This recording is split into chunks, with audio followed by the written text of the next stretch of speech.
crisis hotline's calling it in, so they have a female veteran's off her medication. She's over at the safe haven. Attack and 12, stick, we'll check that one out. 6 Rumble, 2 point start, making shots.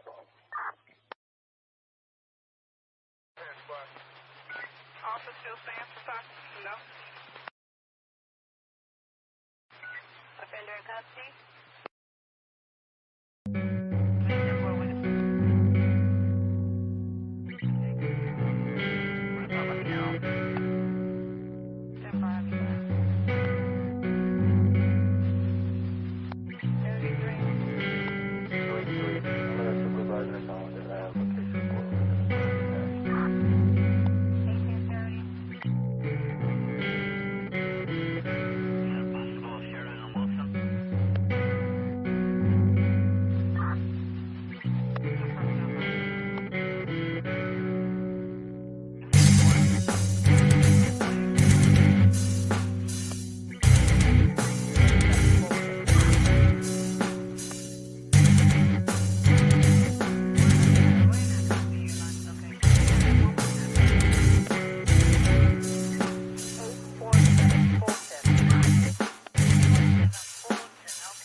10-4 with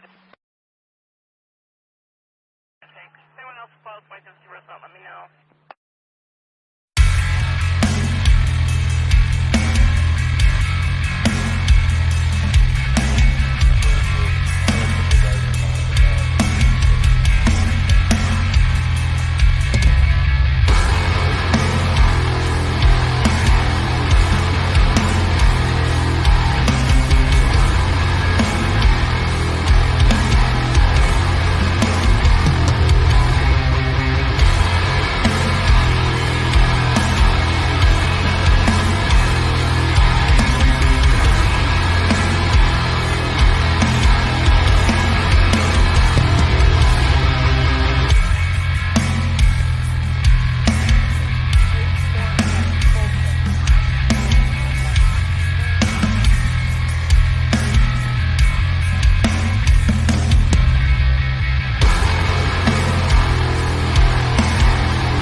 Woo, I love the way that ends. Good evening, everybody. Hopefully you're doing okay and staying warm. Oh, it's freezing out there. Thank you all for hopping in. I appreciate it. Going to be going into a few different things this evening. Questions and contradictions. A little bit of private driver. A little bit of some of these this website that shows everything from before. So we're going to be checking a little bit of that out as well. And checking out some different things. So good evening, everybody. Go ahead and get to the hello. Oh, it's freezing. Got me a little nap. I was up since 3 a.m., so I got me a little nap in between. So I'm all rested up. Kib Kitty, number 1. Thank you. Jacqueline, ticket number 2. You know YouTube. Feisty one. Is that Skittles? Ticket number 3. Okay, you changed. Okay, I was making sure. I was like, that looks like Skittles. Okay. Good evening. Name change. Katrina, ticket number 4. Danny, ticket number 5. It's a good show earlier, too. And ticket 6. Thank you. No. No. Just got hit with another bug. I mean, this one took me out a little bit. Jackie, ticket number 8. Yes, the shit is for the birds. 28 degrees down in Florida. Sitting in Kentucky at 13. Oh, man, it feels like 3. I don't even know what the temp is here. Ticket number 8, Debray. Let me check. What is it?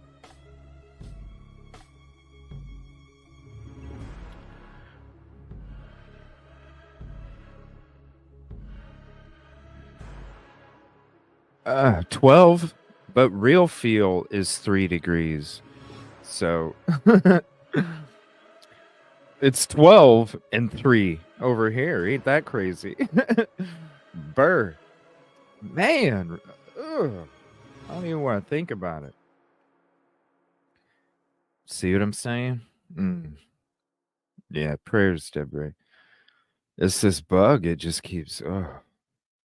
Danny, ticket number 10. Our feels like temp is -6 right now. No, 729. School's already been...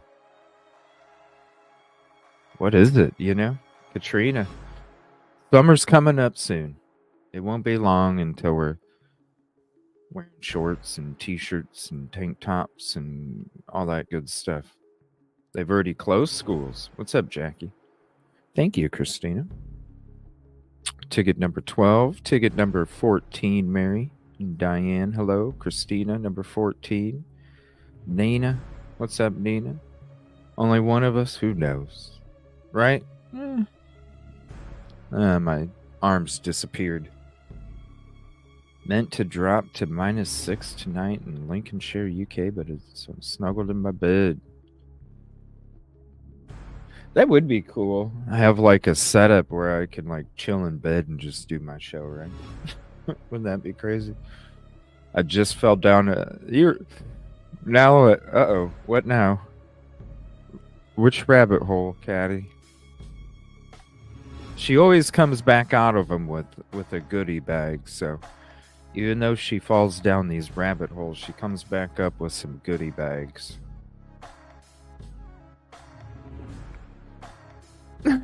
Number 14 is popular this evening. What's up, Mistaken? I think we all are, right? Number 14. What's up, Mishy Girl? What's up, Nina? Daniel? How you doing? Ooh, did you read any of it?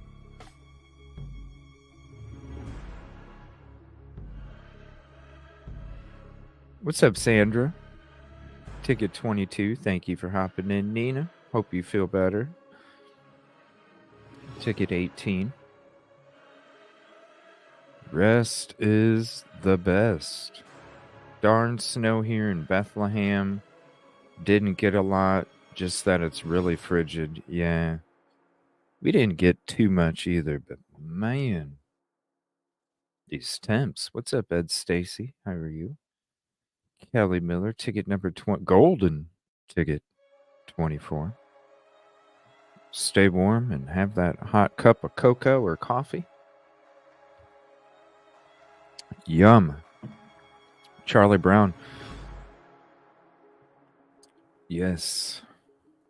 Ticket number 27. What's up, Lynn T? Hope you've been doing good. That's the thing about the cold. You don't want to go nowhere. I'm not going to say nothing about, I'm not going to get sick because I don't go anywhere. Look what happened. Charlie Brown, ticket number 28. 8 degrees here. What the hell? Oh, how long is it? How long is this supposed to last? Man, it's already felt like it's been a week. Detective Golden, how are you? Weather is terrible in Michigan, wind chill -7. Wow, did you see Mr. Koberger moves the court to unseal the proceedings and filings on the basis that these filings and proceedings are not covered within ICAR 32 Mr. Whoa, Danny, what are you? Mr. Koberger acknowledges the right of the public to be fully informed of the issues. Mr. Koberger has a right for the rule to apply as it is written rather than disadvantage him with items remaining sealed that are not within the scope. Danny, I'm looking for it. ... SM, what's up? Ed Stacy 32, SM 33. Mark and Betty, ticket number 34. Was there some documents that dropped in? Is that a hint? I left room in the thumbnail in case there was some new documents. Was there some new documents or something? What the hell? Or was I already half sick when I was reading the last ones? There is. Whoa, hold on. Whoa, we're going to get through the hellos. Yes, there is a new document. Holy shit. Danny, you're funny. Oh my gosh. That's why I left room on the thumbnail. Because I'm I was going to... Then we'll leave room there just in case. You notice how all the titles are off to the side? Yeah, I was I just got a feeling. What the hell is it with these instincts, man? We are supposed to get a boatload of snow tonight. Yeah, look at the thumbnail. Everything's off to the right. I had a feeling. I was going to be putting new docks on the left. Well, we'll be doing that. Oh, what's up, KW10? Very interesting documents. Oh, shit. -2 degrees in Belgium. Wow, over there in Belgium. How you doing? It's never summer in the UK. Aw. 21 degrees in Reading. 14 in Bama, Real Field 9. Ooh. 36 are those fire sticks. What's up? I'm Solver. Oh, what's up? Crime Solver, how you doing? Oh, I missed you too. Sorry about the last minute live earlier. I didn't know if I was going to have enough energy to do a show or not. I ended up doing one and it went. I definitely needed a nap afterwards. Wind chill Fahrenheit. Oh my gosh. I just want to get a huge blanket right now. Unseal. Oh. That's interesting because, gosh, where was I hearing it from? 9 degrees, St. Louis, -2. Yeah. Where was I hearing it from? That they were setting up that Ann Taylor. It was something I heard today. Where did I hear it? That they were saying that Ann Taylor is perfectly setting up the appellate in the future. Man. Oh, what was it? I can't remember.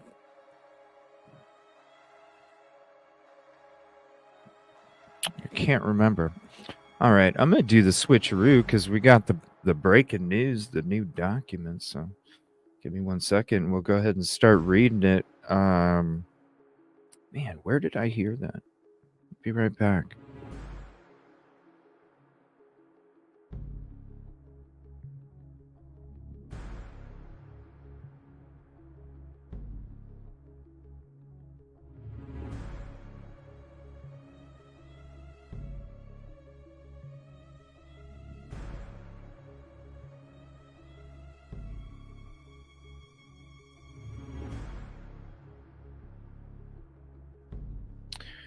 All right, so we got some breaking news here. Some bitch.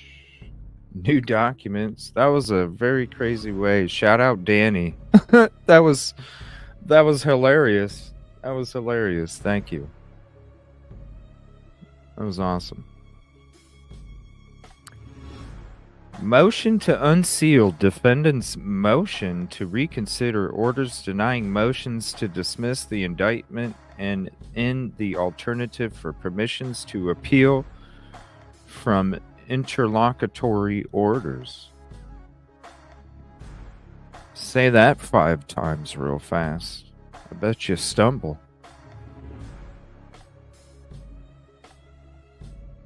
Let me turn this music down 1 second.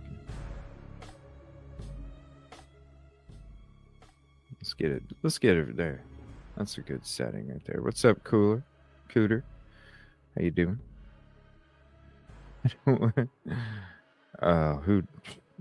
Who wants any more snow? Comes now, Brian C. Koberger by and through his attorney, Ann C. Taylor, public defender, and hereby moves the court for an order to unseal the defendant's motion to reconsider orders denying motions to dismiss indictment and in the alternative for permission to appeal from interlocutory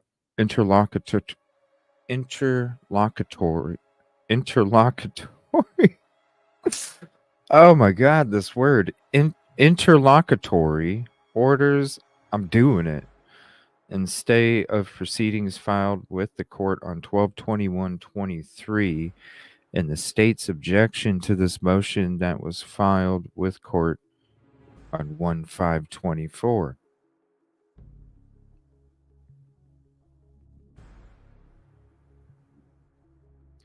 This motion is made on the grounds that the pleadings and hearing thereon do not need to be sealed. Previous motions related to the grand jury proceedings were properly sealed pursuant to ICAR 32, Idaho Criminal Rule 6, and the court's order relating to grand jury proceedings. The pending proceedings brought by motion and supported by pleadings do not meet the language of the rule. The issues for the court to decide are procedural and legal and do not delve into areas covered by rule and order.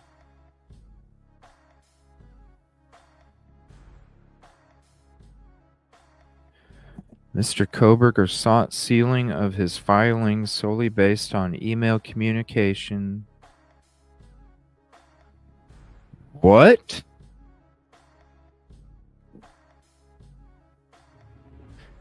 What?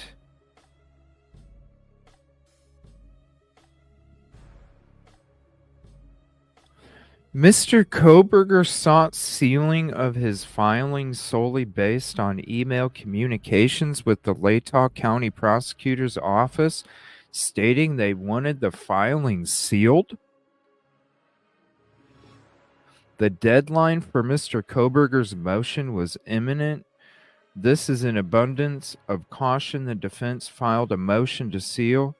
Counsel for Mr. Koberger informed the Latah County Prosecutor's Office a motion to unseal was forthcoming. So he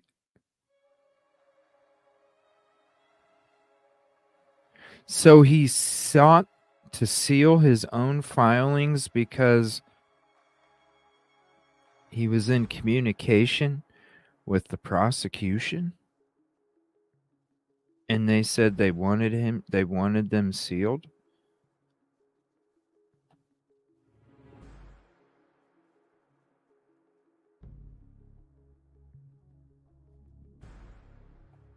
Yeah. He even ain't that some fucking shit. The dude's being charged. Wow. The dude's being charged with the DP. And he was like,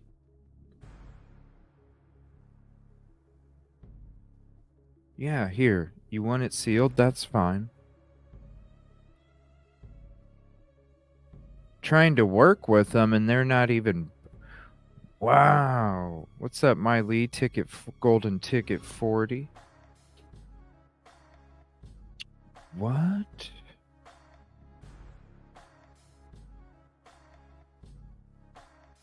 They don't meet the qualifications under the rule to be sealed. Yeah, that's what she's saying.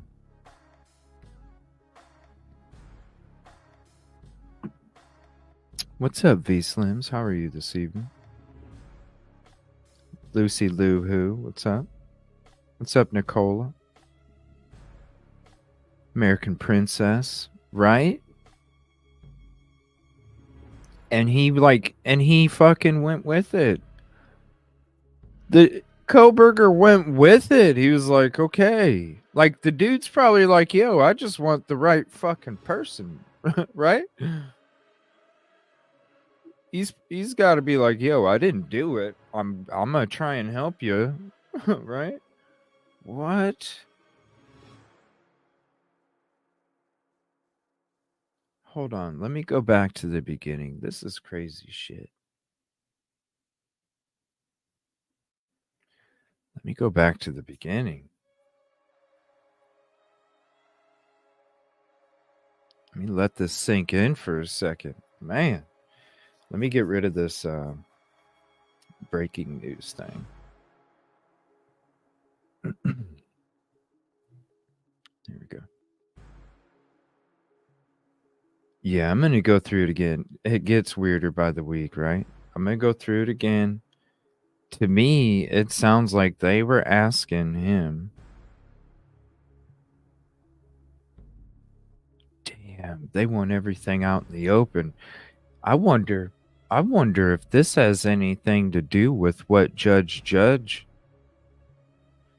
I wonder if this has anything to do with what Judge said about the camera access.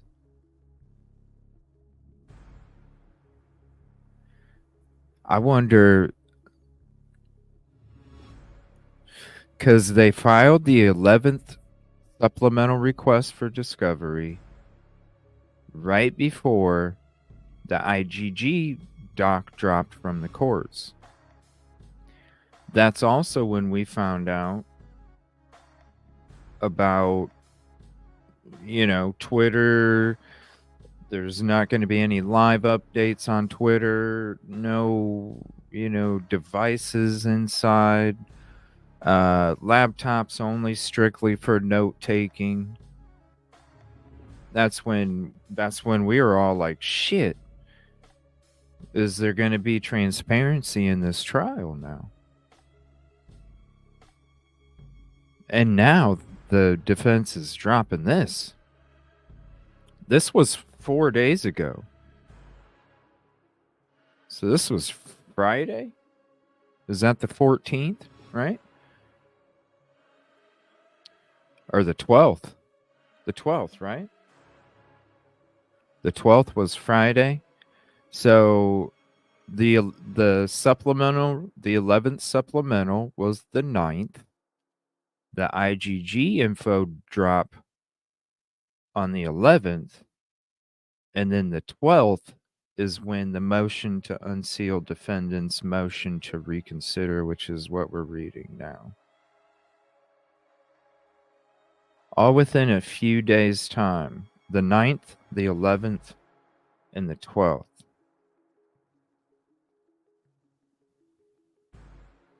And I'm wondering if it has something to do with,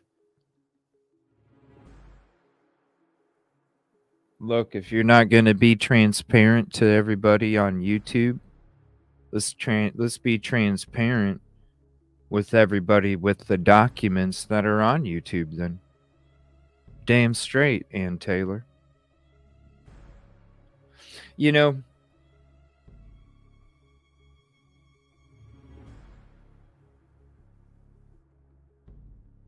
I don't know. They got that.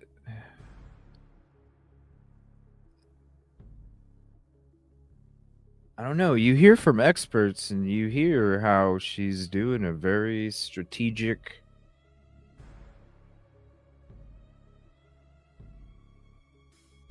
There's not a lot of flashes and there's not a lot of, you know, I even question for a day or two if, is she really helping? Especially with after what Steve G said on one of those interviews we went back over again. It's like, man, oh jeez. That's right, Lynn. It's like the gloves are coming off.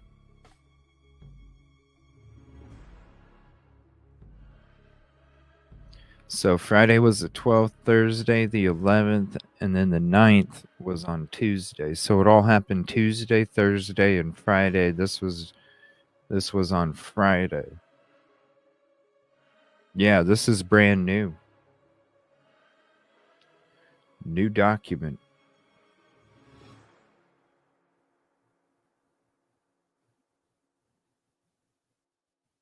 Speaking of,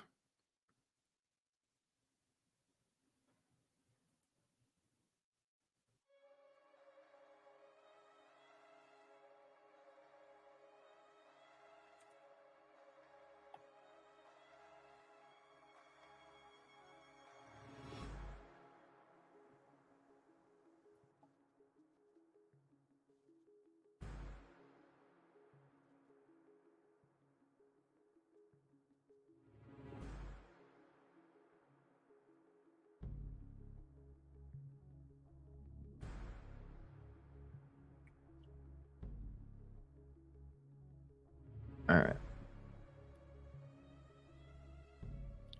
She was hired. I mean, shit. Yeah. As soon as BK's arrested and she's already shutting the cleaning crew down, and he's not even in Idaho, And it's like, damn, that's a public defender. Yo, hook me up, right? Shit, I'm not even in. I'm across the other side of the country. I'm not even in your damn paperwork right now. Not even on a plane. I'm sitting in a jail cell in PA.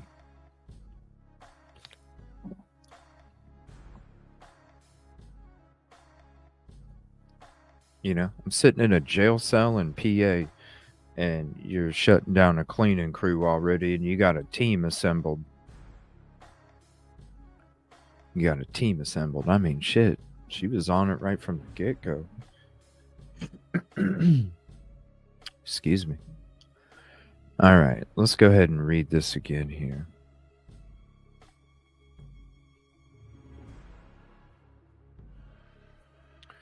Motion to unseal defendant's motion to reconsider orders, denying motions to dismiss the indictment, and in the alternative for permissions to appeal from interlocutory orders.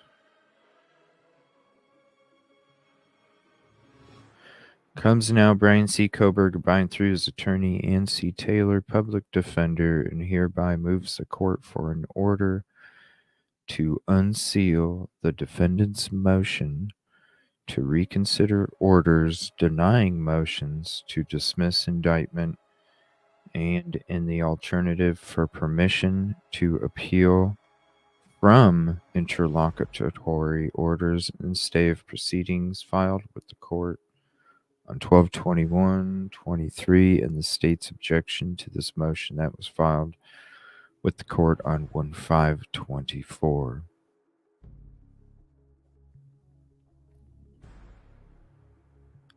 So that was 12/21 and 1/5/24. This motion is made on the grounds that the pleadings and hearing thereon do not need to be sealed. Previous motions related to the grand jury proceedings were properly sealed pursuant to ICAR 32, Idaho Criminal Rule 6, and the court's order relating to grand jury proceedings. The pending proceedings brought by motion and supported by pleadings do not meet the language of the rule. The issues for the court to decide are procedural and legal and do not delve into areas covered by rule and order. Mr. Koberger sought sealing of his filings solely based on email communications with the Latah County Prosecutor's Office stating they wanted the filings sealed. The deadline for Mr. Koberger's motion was imminent. Thus, in an abundance of caution, the defense filed a motion to seal.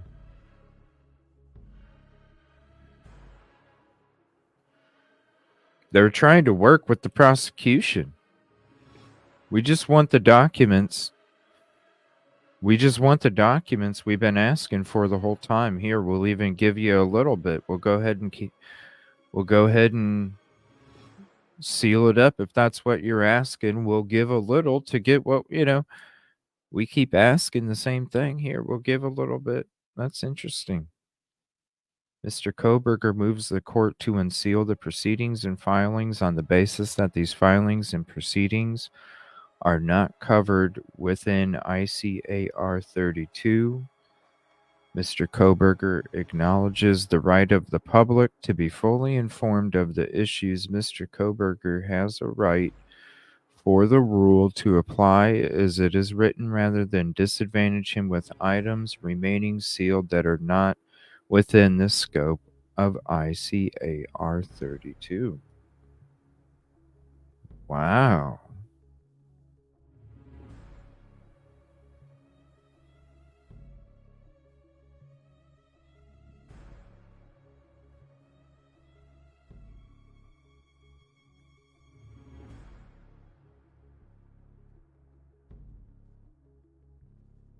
Damn, they're fed up. They said, you know what? We've been asking over and over and over and over. And when they... Because look, let's take you back.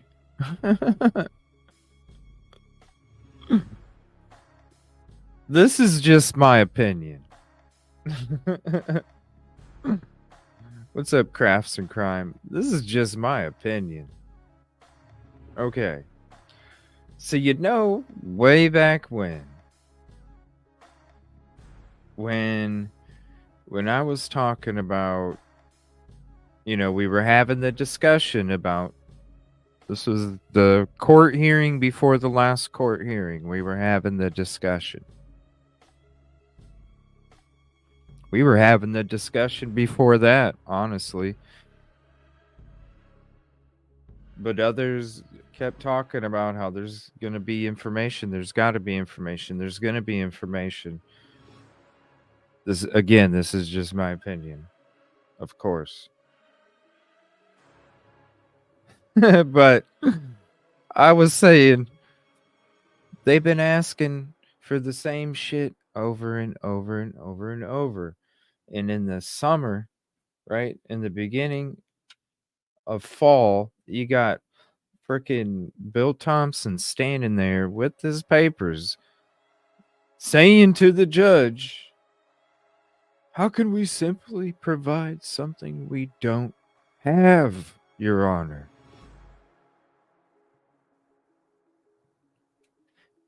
They're coming out with another, in reference to another case where they didn't have to hand over the information, a similar situation, like it was a copy and paste.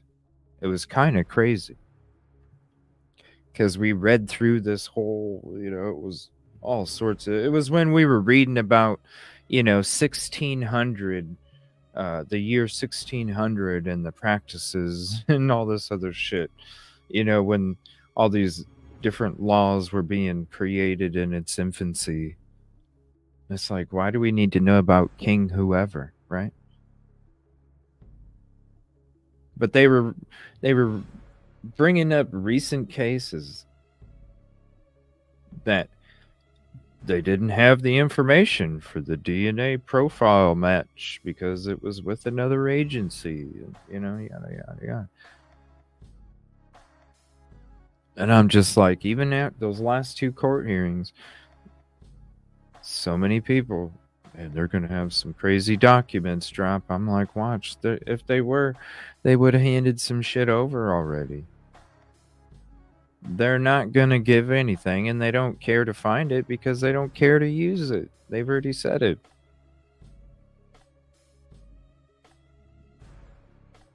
They're just going to keep saying, I'm saying they're just going to keep saying the same thing. We don't have it. It's going to keep going. It's going to go to December. It's going to go to January.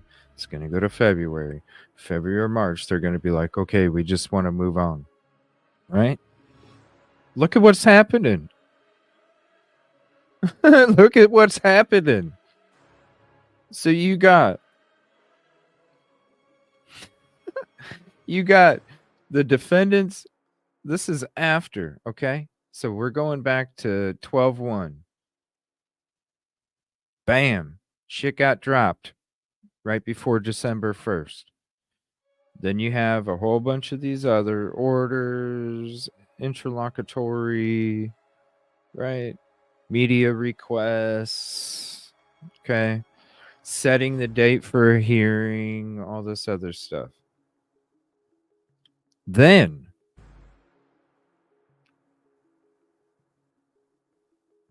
it's getting close to the judge's decision, right? Because it drops on 1/11. Okay? You already know, and I was saying this before, they all talk.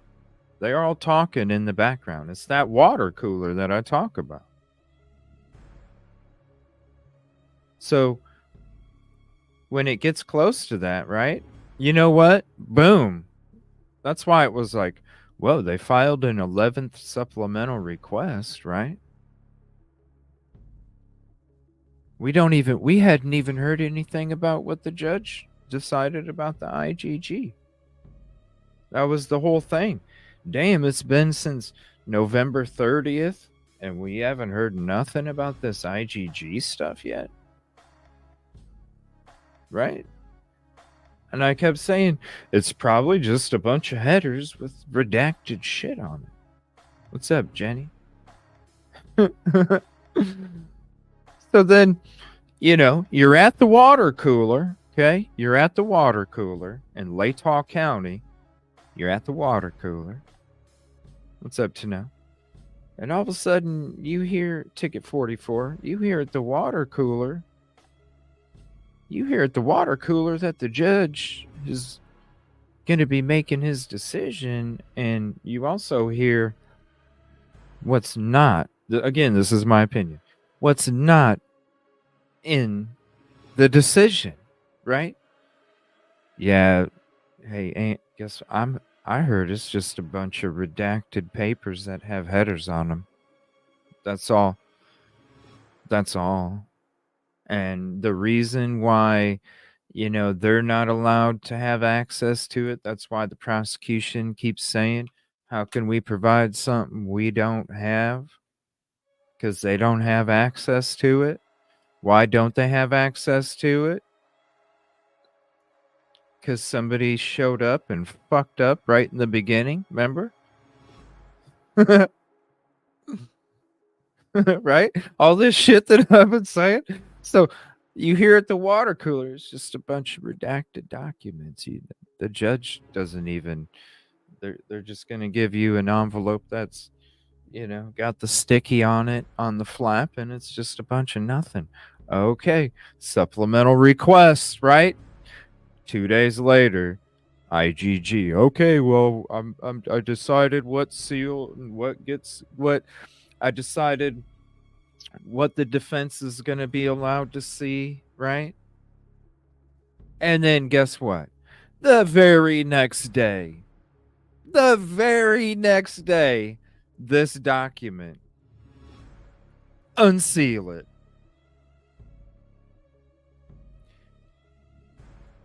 That's them.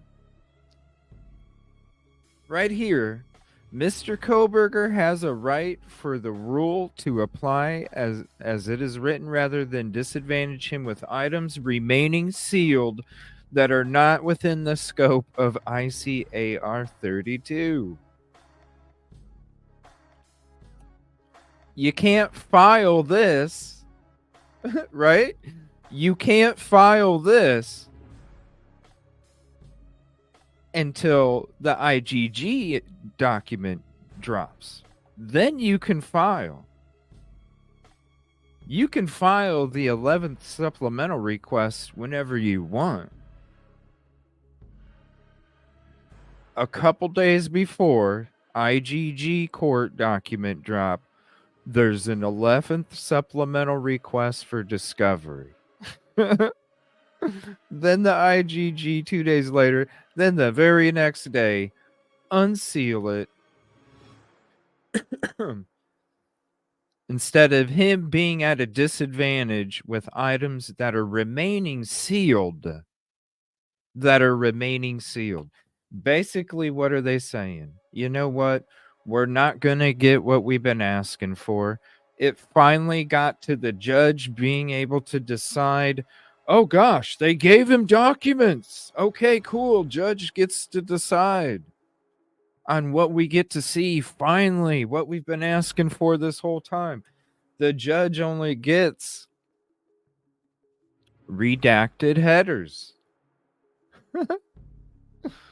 and says, okay, well, I don't even have access to these other things that the prosecution doesn't have access to. So I'm looking at a bunch of, okay. I mean, it's everything. It's everything, right? Somebody went back in the garbage and got the fucking shavings off the carrot and threw it back on the plate. And Saul, you know, there is nothing. It's a bunch of carrot shavings that belong in the damn garbage. This is crazy. Wow. I'm surprised. And you know what? I'm happy. I'm happy because it's when we saw the whole shit with the censorship that's going to happen with the trial and what people are going to be able to see or not see, and how we thought the transparency was going to be blocked now.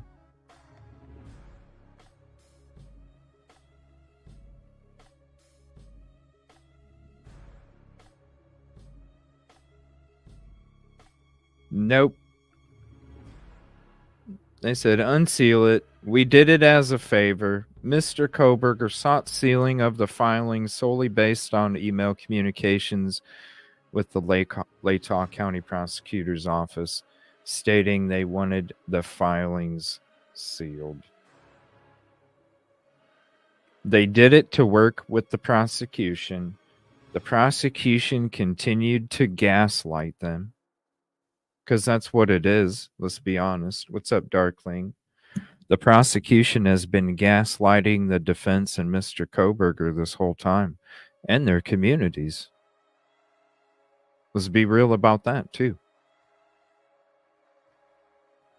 Please hit the like if you haven't yet. It's the free way to help. And for some reason now, if you haven't subscribed, hit that subscribe button at the bottom. All of a sudden, it'll glow. If you're not subscribed, I don't know. I was like, whoa, this is crazy. What's up, Tracy? Oh, Storm Dancer. Hold on. Contribution call out. I do enjoy your show, CJ. Also love the family here. Thank you, Storm Dancer, for being a member for 2 months. Appreciate that.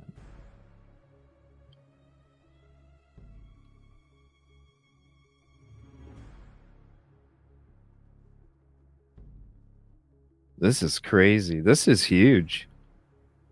Good evening, Lisa. Yo, Lee. I don't know who that is. Yeah, I'm not sure. Kib Kitty. Thank you for the gifted membership contribution call out. Give me 1 second. I gotta see. They haven't fixed it, so it doesn't show on StreamYard anymore. I need to join one of these StreamYard web seminar thingies or whatever they have. They have something with the people that run it, but I'm always live when they're doing their shows. I think it's on Sunday nights. But I need to ask them, like, what's up with the connection here with YouTube, and also StreamYard. Can you allow the animations that come with the super stickers? Can you allow those to show up on the screen too? Wouldn't that be cool, you guys, if they like showed the prickly pear and all that stuff, the coffee cup?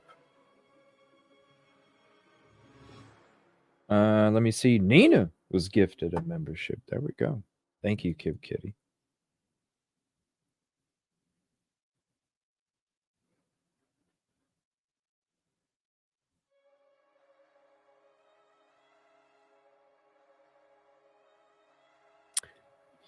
You know, that's what I asked last night too, and I don't know, maybe because of the title of my YouTube, the Evil CJ Show, I wasn't getting any responses.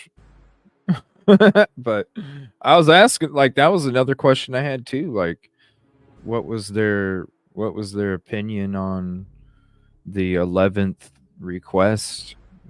You know, normal, too many. You know what?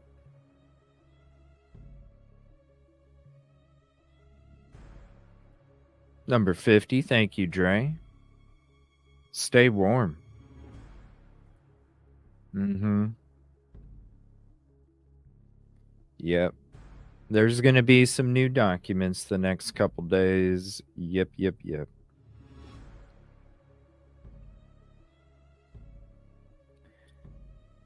Clown Court. It's crazy. We may actually find out the location of the... Yeah. You know? Oh, thank you, Christina. I'm surprised. There's a reason why. Oh, no, I just had a feeling. I'm like, yeah, I'm going to leave more room on the left side of my thumbnail. So that way I don't have to recreate a whole new one after I'm done. I just take the new... I need to put a new thumbnail up, actually. Ticket 54, Bianca. It's not a webinar. It's their stream where they host town hall is what they call it. It's like Sunday nights on StreamYard. StreamYard has a YouTube. Tiffany, ticket 123, thank you. But I need to like ask him why can't see this? Wouldn't it be cool? Hold on, let me scroll to YouTube. See, you got the prickly pear, blowing kisses. Wouldn't it be cool? You know, instead of StreamYard displaying just the super sticker, it actually showed the animation that was on the super sticker. I think that'd be really cool. So everybody, if like, you know, because not everybody's able to see chat, they just see what's on the screen. So I think that'd be cool for people to see, like, you know, the prickly pear blowing kisses or whatever. Why can't they, you know?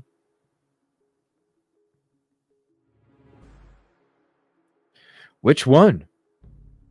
Law and Crime dropped complete body cam footage. Which one?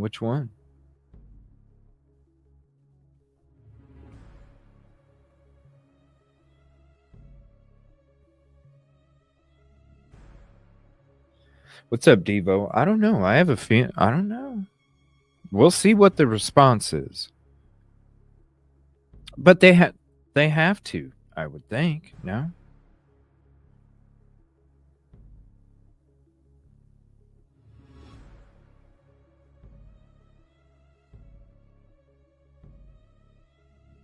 Otherwise, it could be. But they don't care. Like I've always said, they just wanted the enrollment. They didn't want the students to go. Ticket number 56. What's up, Beth? Thank you. 121322.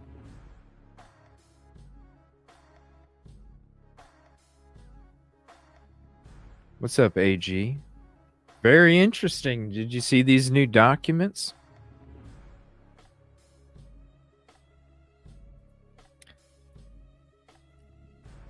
Did you see these new documents that they have?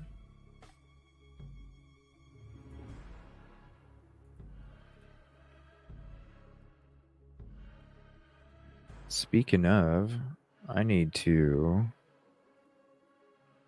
Let me update the title here.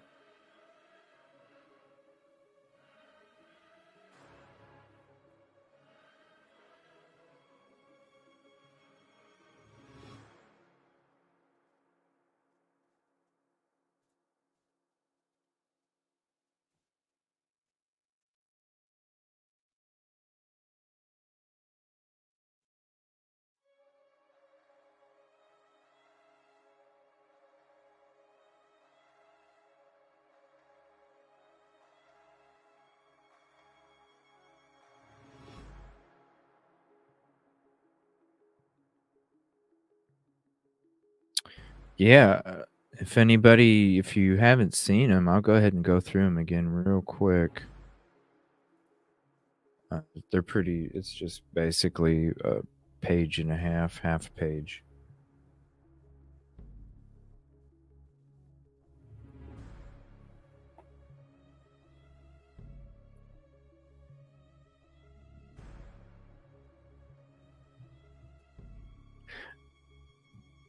Oh, for real? Isn't it crazy? What do you think, AG? Did you read the new ones? Yeah.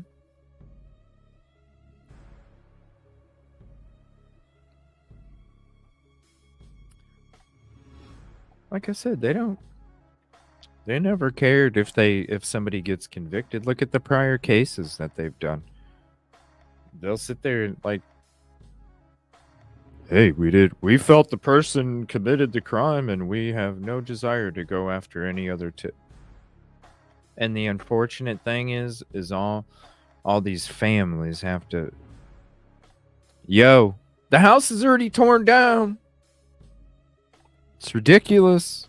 It's fucked up.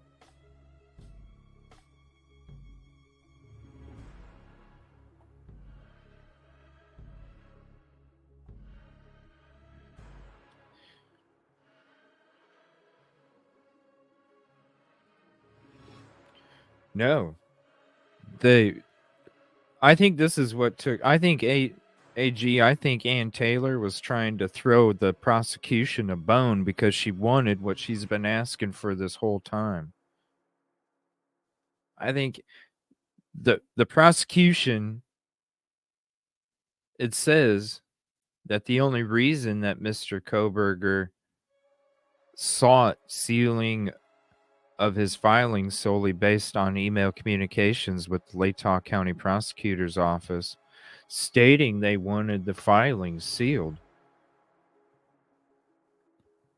So it's like Ann Taylor was throwing the prosecution a fucking bone because she wanted these damn documents that she was asking for over and over and over. And BK's probably like, yo, I didn't do it, so I'll do whatever to help. I just want the shit that I can show that I didn't do it. But even though they don't have to, because it's not on the defense, it's on the prosecution to prove. And they got tired of it. And what I'm saying is when you look at the orders of when these documents dropped, I wish I could zoom in on this. But when you look at the orders of these right here,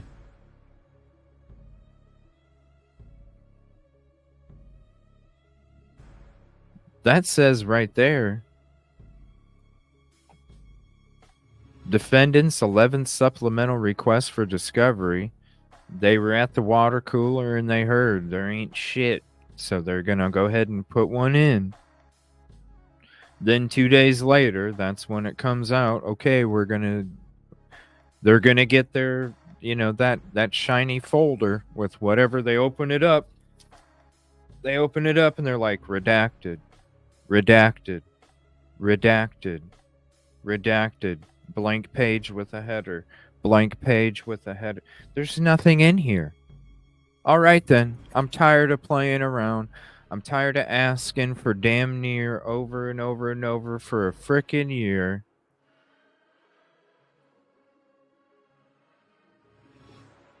Just exaggerating the year. But damn, it's already January 2024. They had it. We tried this last document right here. You asked us to seal them. Hey, do us a favor. Can we get these? We just want the right thing for the victims. Can we have these sealed? They threw them a bone. They wanted to gaslight them, and they said, "We're tired of the gaslighting. Unseal it all. Unseal it all. Right? Unseal it. I'm tired of asking. Tired of asking over and over. I heard at the water cooler a couple days before the IGG info doc came out.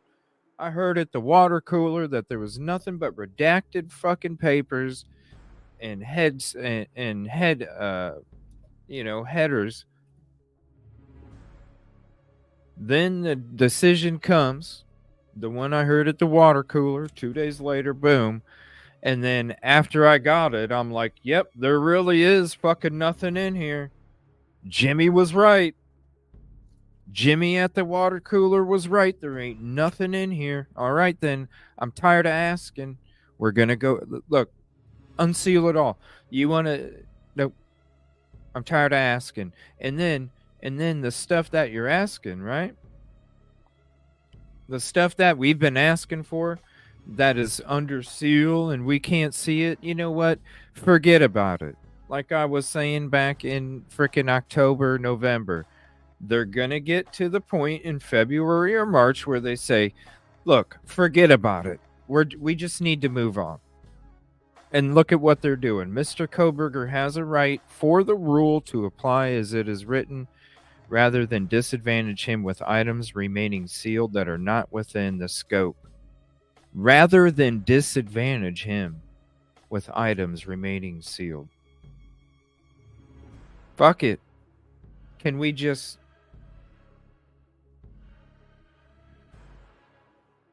Yeah, I know. That's what I'm saying.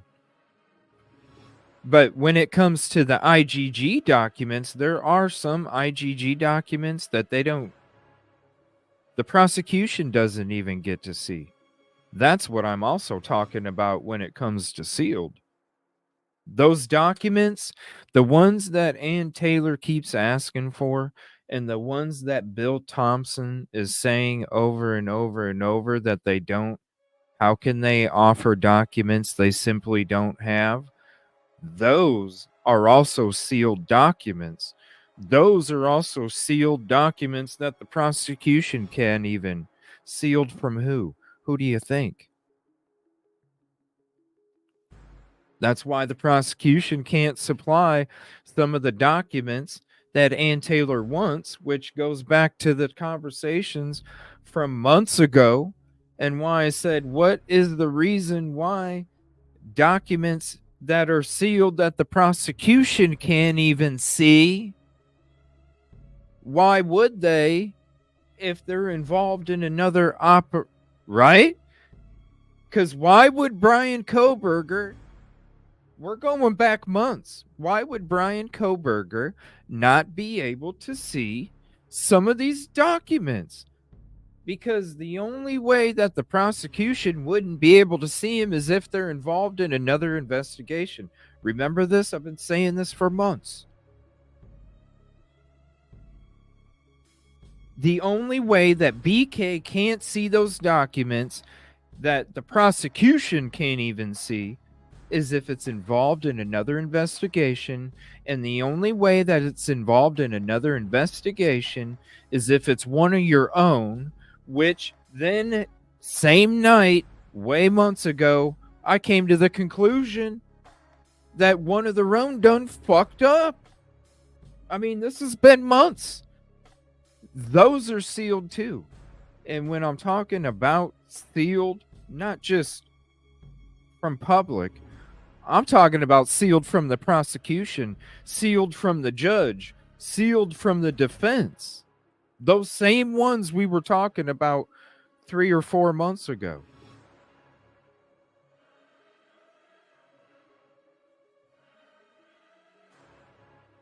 That's the whole locker room talk. headers and redacted documents.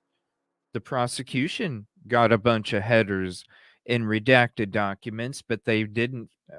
It's been months. I said they didn't.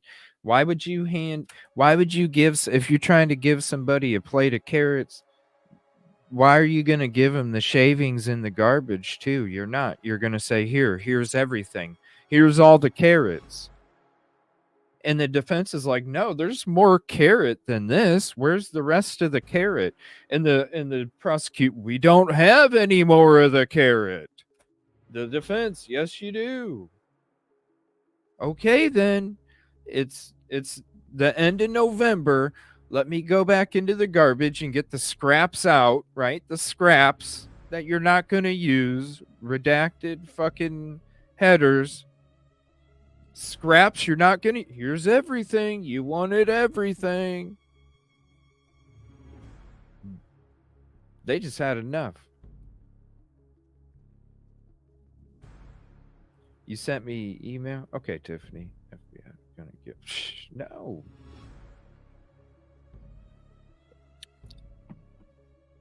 It's totally normal for the FBI to destroy. This is just what experts have been saying. It's totally normal for them to destroy whatever the homework that they use to produce information. I guess it's normal. And anything else that was there, which is probably, come on, let's be honest, the chain of custody.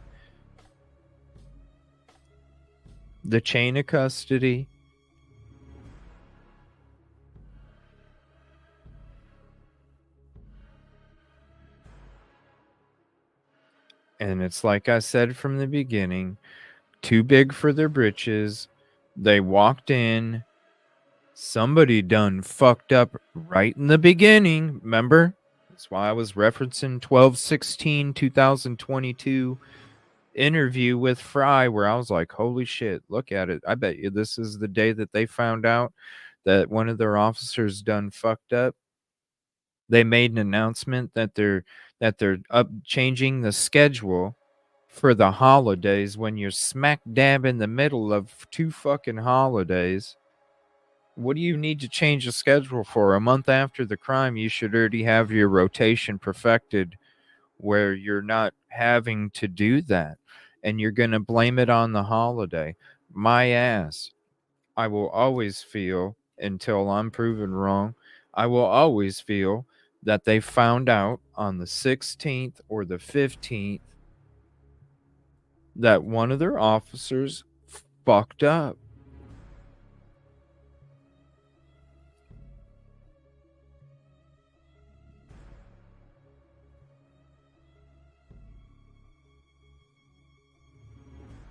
Why in the, like, how in the hell is 911 called at 11:58:56, depending on what report you look at?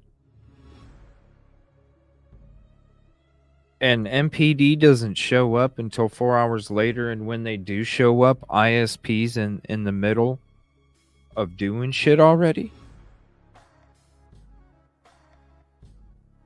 What? ISP's in the middle of doing shit already, and you're Moscow PD and you're just showing up and it's your fucking town? You had 4 hours to get there?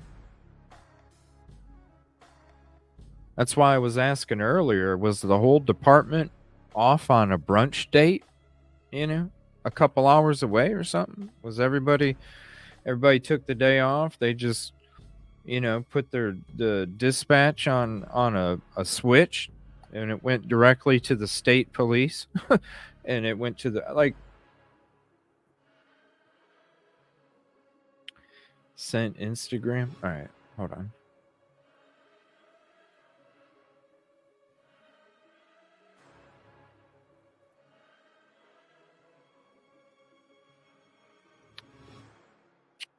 Oh wow, okay. This was a year ago. Are you sure you sent the right one, Tiffany? This is from a year ago. It was posted a year ago.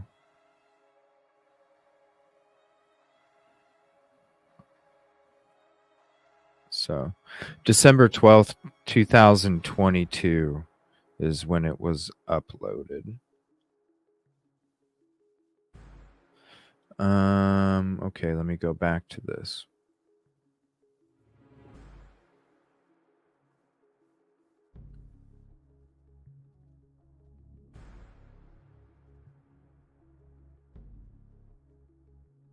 All right, Instagram. Let's see.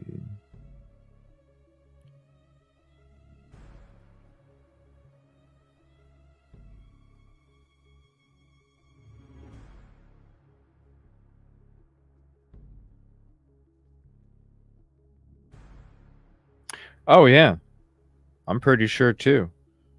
Because when he showed up, you read the Exhibit A, right? By Brett Payne, Exhibit A by Brett Payne. You read that, and he was basically being led. He was finding out information from other people, being shown stuff from other people, and then finding other information out from other people's body cams. You know? Like when you really sit down and read it, it's like, what? And he was the lead?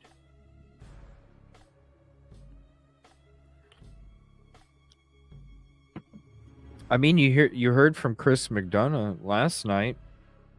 You're not jumping in a patrol car right away. So you're at the department for a little over 2 years when the crime takes place. You're not even you haven't even been. Let's just go off of what Chris McDonough said. You ain't even in a patrol car for 2 years, bro. And you're a lead investigator of a homicide that hasn't taken place in that same community for almost 10 years. And you got other officers on there that have been there a lot longer than you.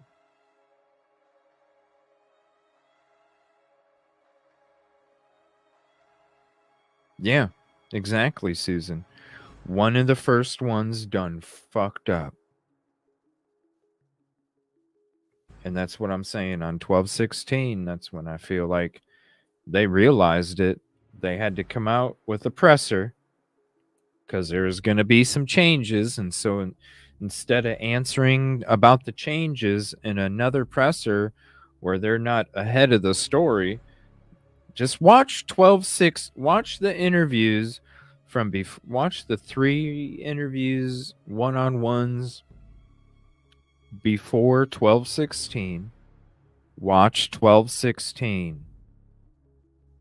And then watch the ones directly after that. And I'm telling you right now, 12/16 will stick out to you. And you listen to what he says in that interview on 12/16 about switching up who, the reason why it's ridiculous. It's 12/16. Like, what do you got another week and a half until Christmas. You just had Thanksgiving a couple weeks ago. What do you mean you're for the holiday? This is a month out and you haven't perfected your rotation of your officers to maximize not only their effort but their rest? Like, that would be the point where you've already figured it out. Shit, I need to let these people have more rest here and I need to switch this up. That's when you're supposed to know. Like, if you don't know, a month later, you should have it perfected. And that's when you do your switching. It's because you realize somebody in the very beginning showing up, done fucked up. Oh, fuck. We need to distance ourselves. Let's get them away. Let's get him away from the investigation. Let's start distancing now. Hopefully it doesn't bite us down the road. And guess what? Then all of a sudden, in the very beginning, hello, Judge, court. We just have to let you guys know that we have an officer that is currently under investigation. Yeah.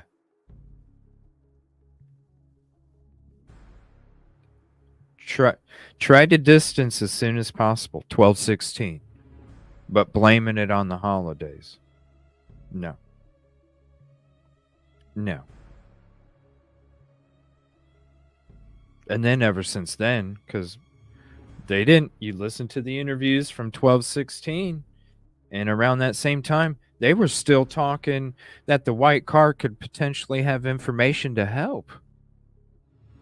Not only, like, they were phrasing it like they needed to ask the the individuals, the plural, they needed to ask them some questions that would be beneficial to the case.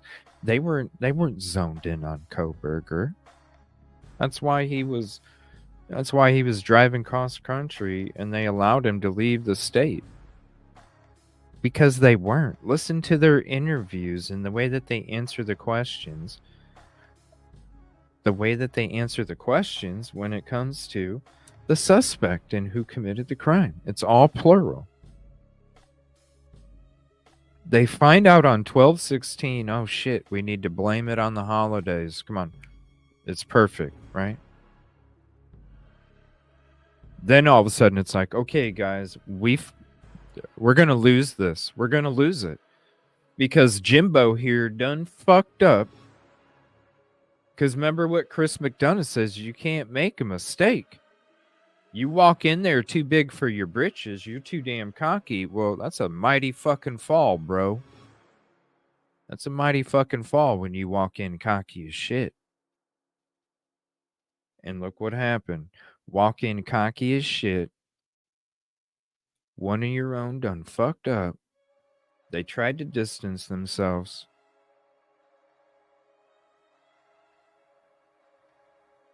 Blame it on the holidays, which you were directly in the middle of.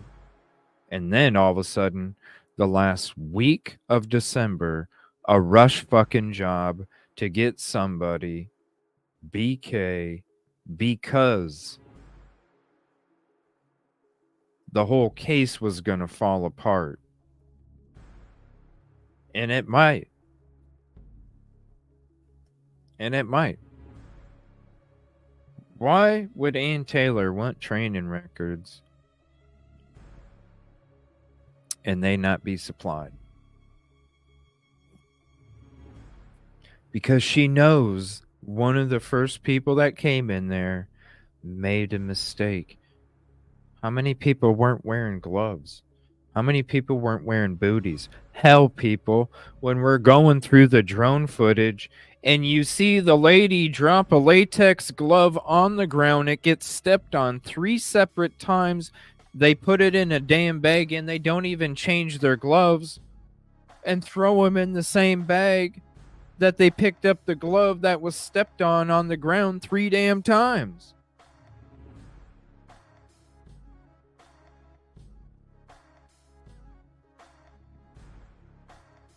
Three damn times. And you're saying that the DNA, the touch transfer DNA that's in the most protected part of the sheath is for sure the person that committed this crime, and you done dropped your glove on the leafy dirt? The leafy dirt, you done dropped it. And we're talking skin cells.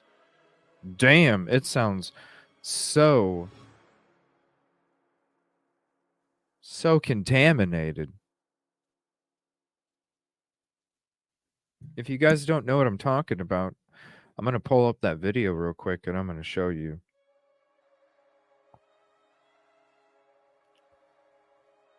Let me see. It was the Inquisitor, right?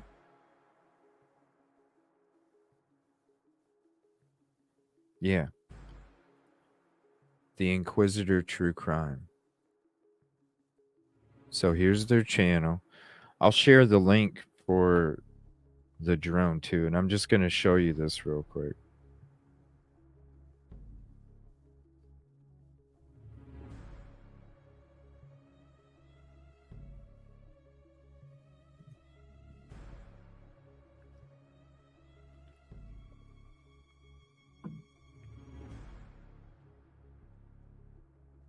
Right, and then she puts a new glove in her own pocket. It's ridiculous. All right, I'm going to share the video here. There's the channel. Let me make sure I got that popped up right there. All right.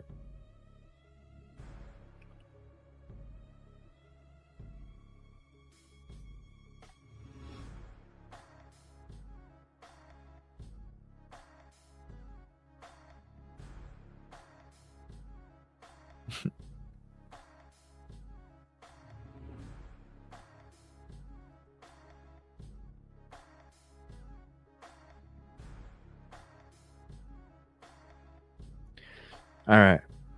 So here's the drone. Stepped on the glove 3 separate times. See it right there? So you'll see as they're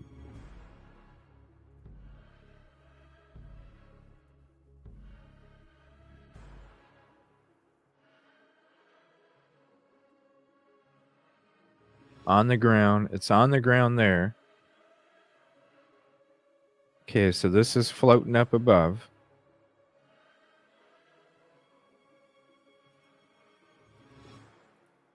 There we go.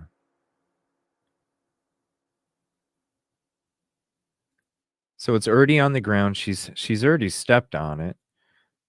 Okay. She's already stepped on it. You can see it on the ground. She's already had her foot on it.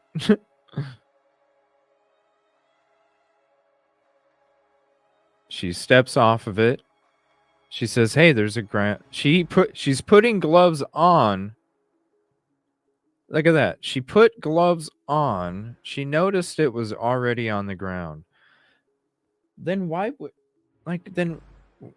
wouldn't you pick up the glove with your hands without a glove? Why wouldn't you pick up the glove and then take the glove off that you picked up around it, put it in, It's on the ground. Now she's putting on gloves. She already notices because she just pointed it out. Steps on. Wow, more than that. And then gets more clean glove. You just touched that glove and now you're digging into a box of more clean gloves.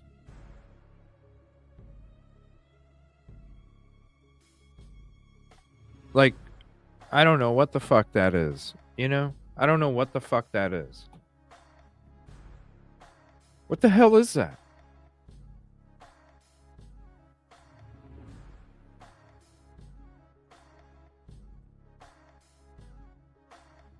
What the hell is that? You don't even you pick it up and then you grab more gloves to put in your pocket. The glove's on the ground as soon as it zooms in. Hell, it might even be stepped on more than that. Puts on the right glove, points down. There's a glove on the ground, just the right glove. Now putting on the left glove. Step.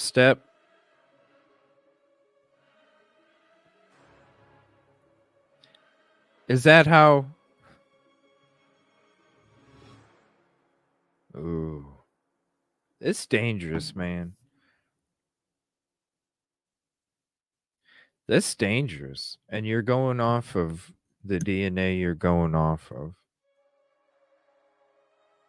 Mm-hmm.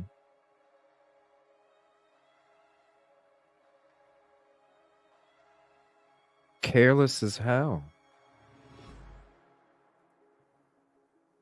What's the other thing on the ground? A leaf? there's dirt and leaves and gravel and all sorts of. But what's up, D Marie? Ticket 64. Whoops, there we go. 64. I mean, it's just crazy. It's already on the ground when it zooms in.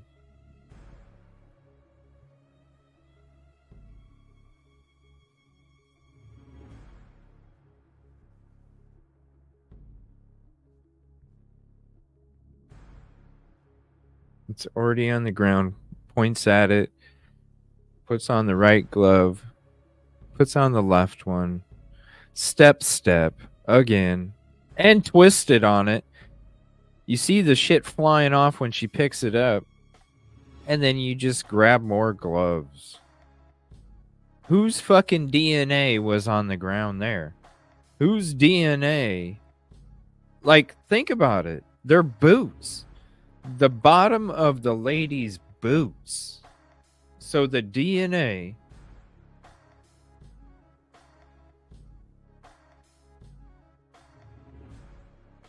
What's up, April? Ticket 66. So the DNA. Look, when it comes to, like, I tell you about the coffee cup in the grocery store, and, you know, and then next thing you know, I'm here, then your shit's here, and you weren't even here, right? When you seriously think what DNA could be on the bottom of this fucking shoe, seriously, think about it. Everywhere you're walking, you're picking up skin cells everywhere. Everywhere that you walk, because where does the dead skin go? It goes on the damn ground, yo. It's gravity. And in the air. So imagine all of the spots that those boots have been that day.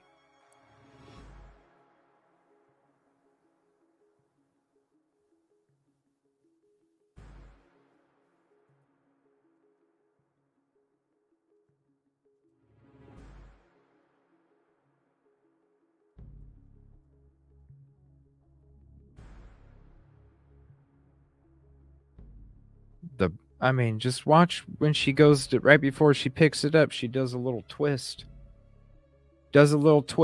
Watch.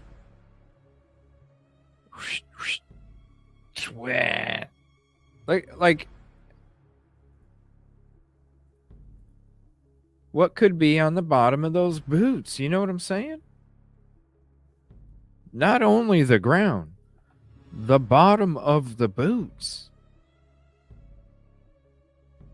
She's stepping on the glove right now.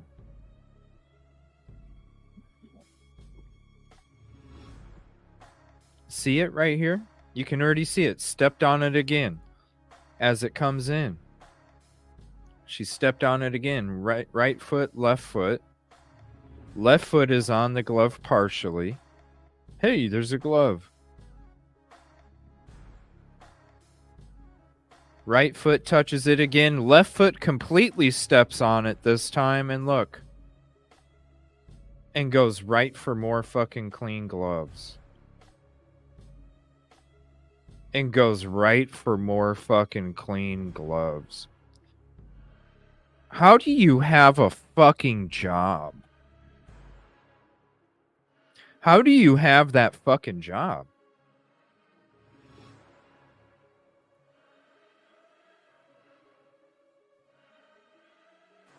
How do you have that damn job? When that is how you fucking practice.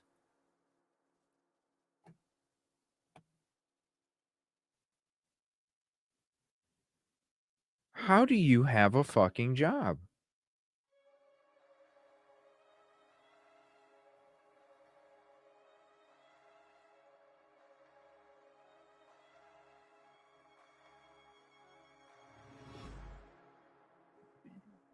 Right there. How do you have a fucking job when before you even enter a crime scene, You're tossing a glove that was all over the dirt, that it was stepped on multiple times from the boots of another. Who knows what DNA they walked on and collected that then got transferred to that glove. And you have a fucking job before you even walk into a crime scene, and you literally, come on, any pets out there? Is there any pet owners out there? You know, when you're cleaning up after your pet,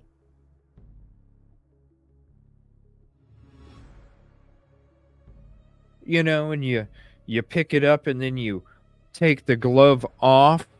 You know how you leave all the contamination inside of the glove, you take it off to throw away?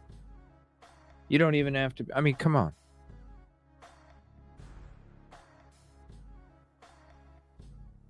Take it off inside out and pull it up around so it keeps everything in. And you don't even do that before you walk into a quadruple fucking homicide crime scene. How do you have a fucking job when that, dude, that's the first day of class, man. That's the first day of class. That's as easy as filling out your damn name at the top.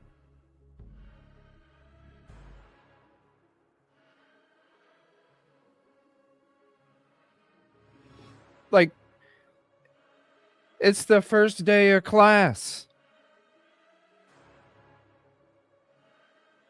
Dude, this right here.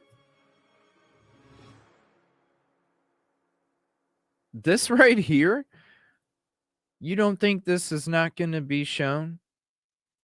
You really? The fuck? Okay, that's fine. Everything is fine. Mistakes happen. The glove fell out. You know, glove fell out. But when you literally pick up a glove when you know it's been stepped on because you're fucking looking at it multiple times, and right before you pick it up, you're like, hey, enough to smack the lady's thigh to get her to move her legs so you can pick up the glove, and you literally just toss it in there and just go for grab for more clean shit.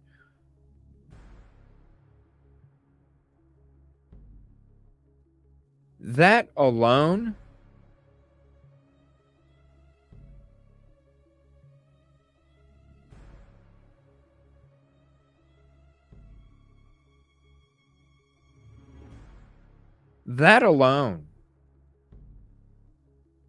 look at that coat. Just touch the glove on the other lady. Now she just picked up the bag that the other lady fucking touched. Now they got a whole bunch of clean gloves in their pocket. And look at this. All of this shit being touched. Look at this. Now I'm going to open the same gloves that have the DNA from the ground and the bottom of the lady's shoes. And you're going to tell me there's not reasonable doubt when it comes to skin cells on the most protected part of the sheath. Yo.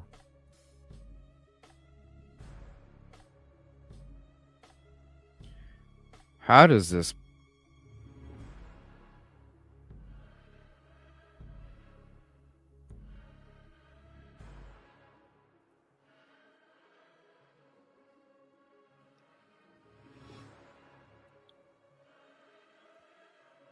How do you even, like, that's the first day of class. The first day of class. And look at all the shit she is touching. Look at all the shit.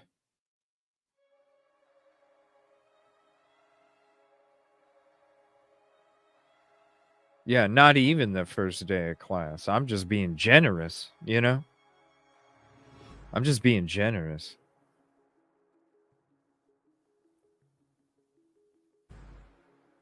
But just think, all the spit and who knows what else that this lady walked around.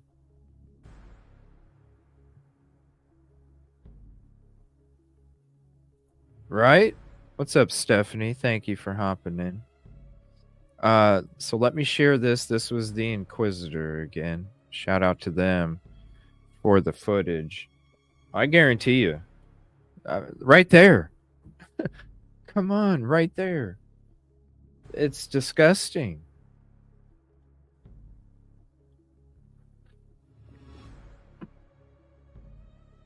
What's up, Death Valley Tiger? They better have a ton of phone tower and electric.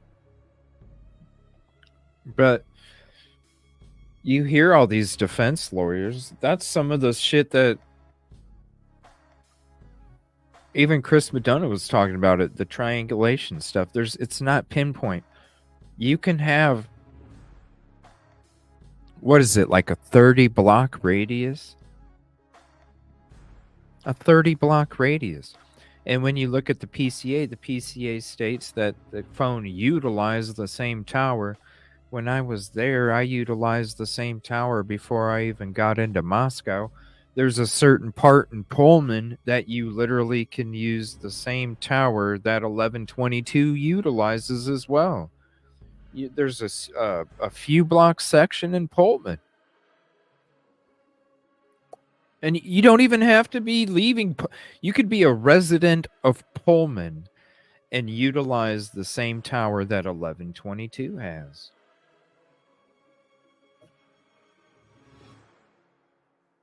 It's going to get, all this shit is going to be, no excuse. Yeah. It's a bunch of bullshit. Now,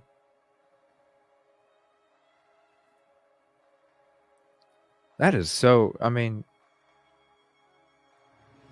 you just watch her toss it in. I'm going to keep grabbing for more shit. Man. Let me see here.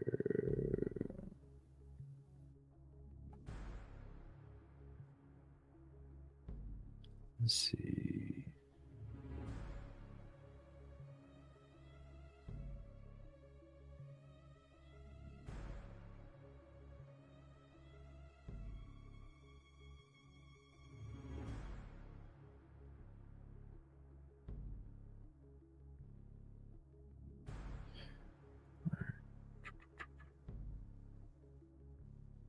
So there's that document.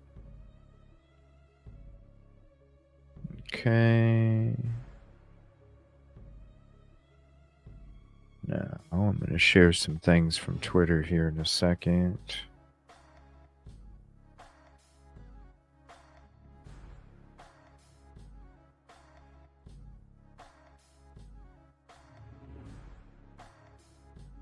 Okay. Now,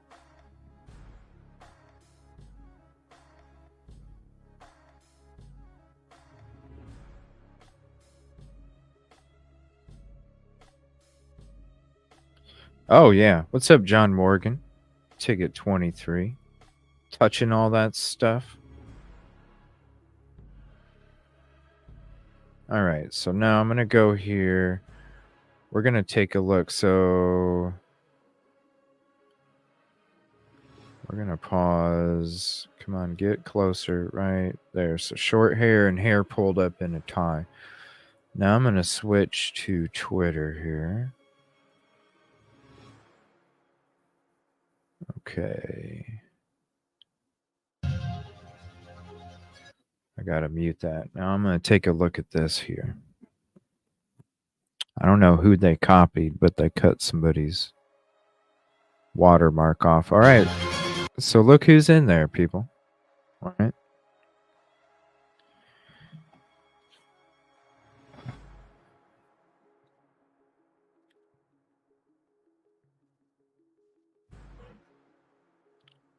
You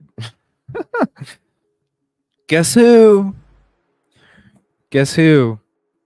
Dirty Glove.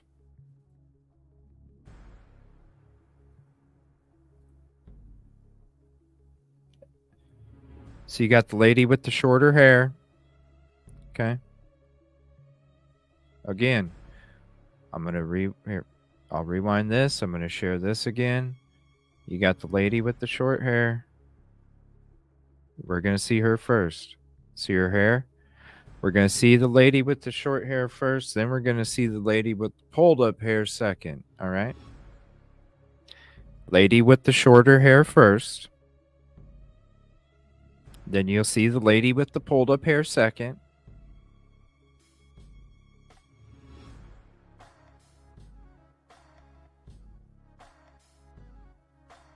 Guess who's walking all over? Look at that. Lady with the pulled up hair.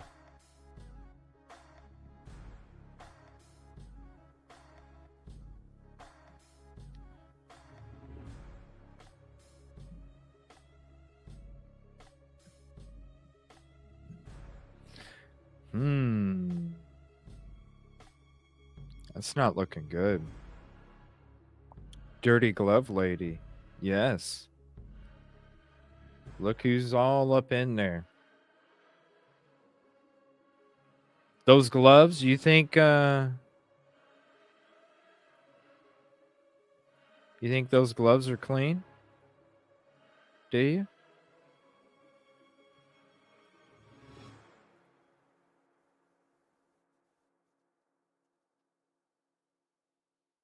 The dirty glove lady.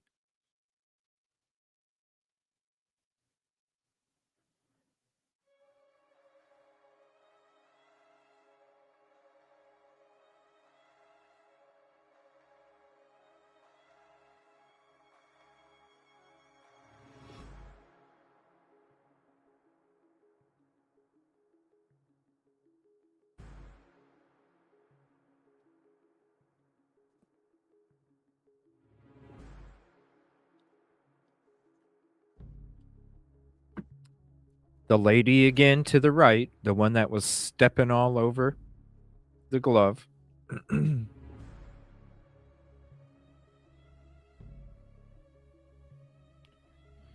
So what is she doing right there? And what is she stepping over? Because you're stepping over something. Watch.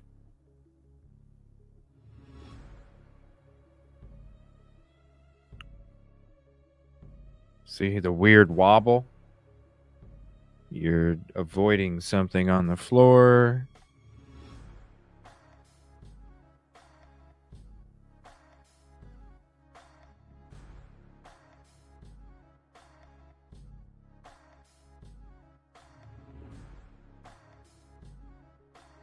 Short-haired lady again, looking over the stairs, looking down the stairs, the gentleman next to her looking over the stairs.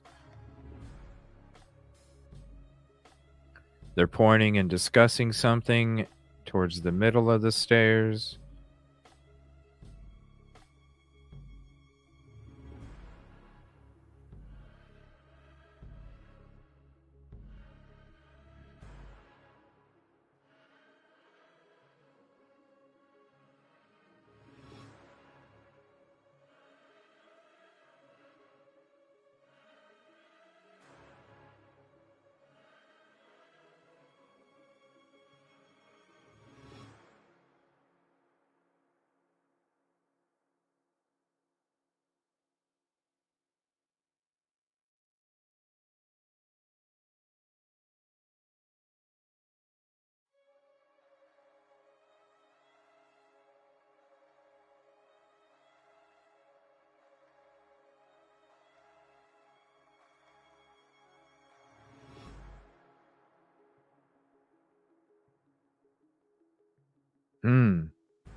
Very interesting video there too. So here's the link to that.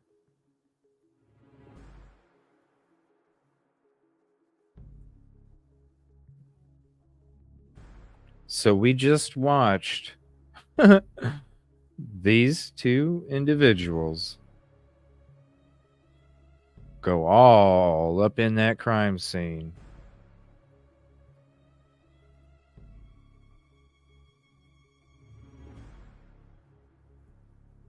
And this is what took place. when they first showed up.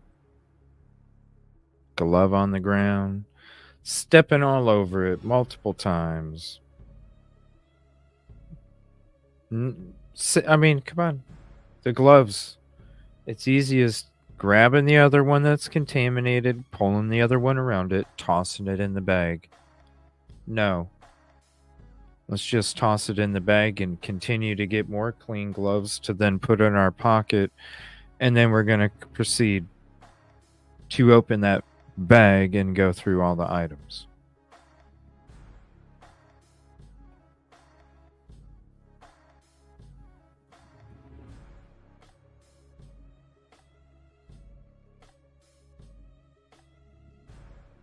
I'm going to go into that, Doc. I'm going to go into I'm going to get some more of that video, and I'm going to kind of look at it closer. Yeah, she was wearing gloves inside. Wearing gloves inside, but continuously throwing the thing that goes over your neck to. How about you just walk around with it on the whole time? You don't think shit's flying all over the place? But you're not worried about that because hell, you weren't worried about disposing a contaminated glove that somebody stepped all over before you grab new gloves out of there. Before you're going into a crime scene. It's ridiculous.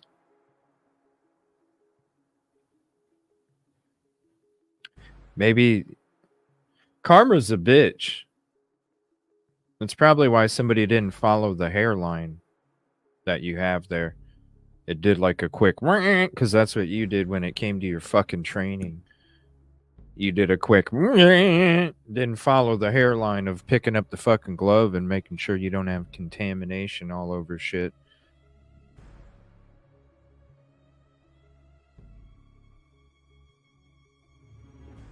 I can't believe this. And she has a...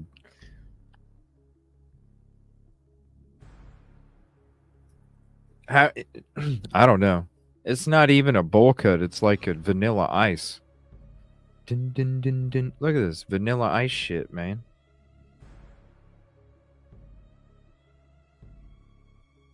Vanilla ice shit.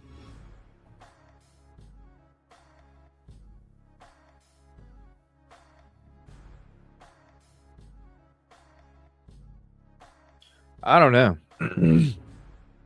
How in the fucking hell?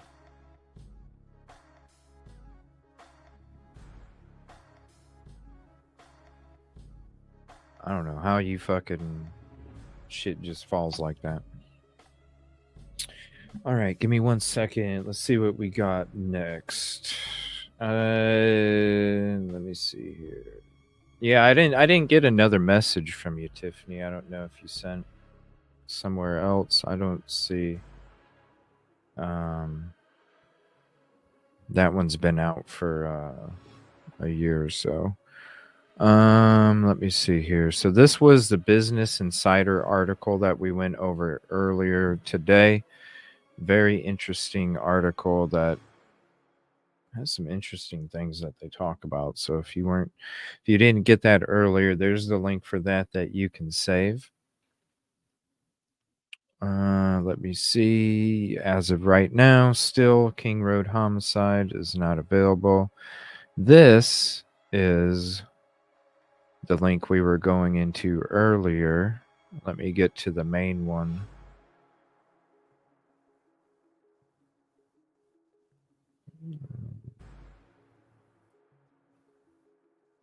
We'll share that with you so you can have that too if you weren't in earlier.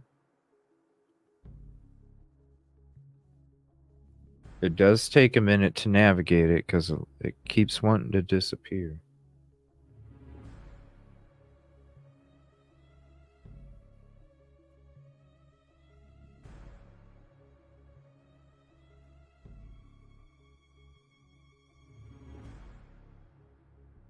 Here, let me see.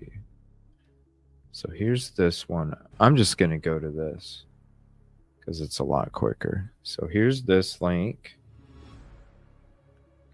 from earlier.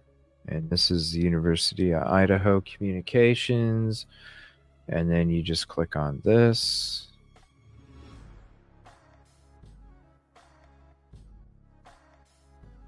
And then here's this, the archive. Oh, come on. Come on.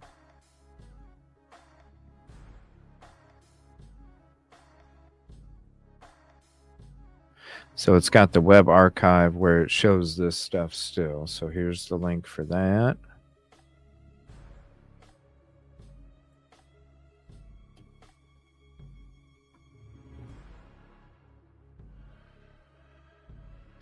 It's crazy, man. Thank God for Ann Taylor coming out. Mr. Koberger moves the court to unseal the proceedings.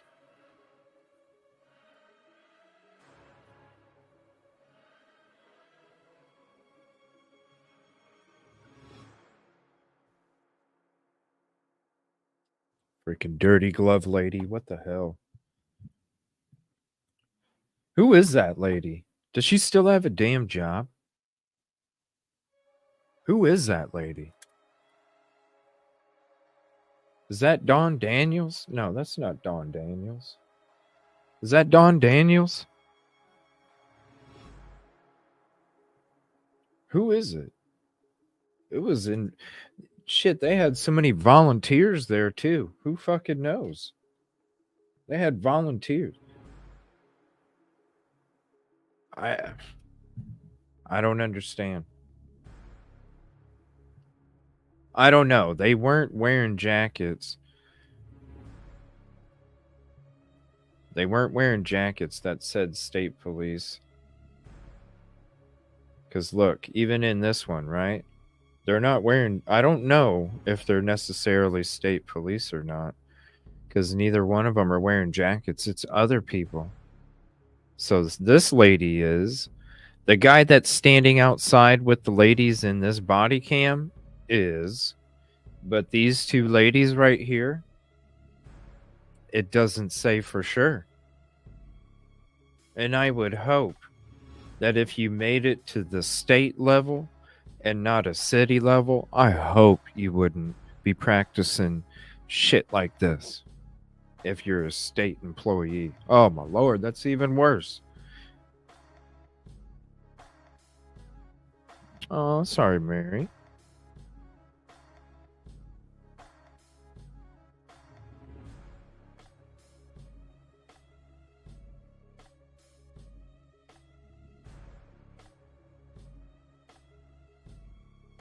I would hope that's not... I don't know. But it's just crazy. These two, the Twitter posts, you know, that I need to find video that's better quality, though.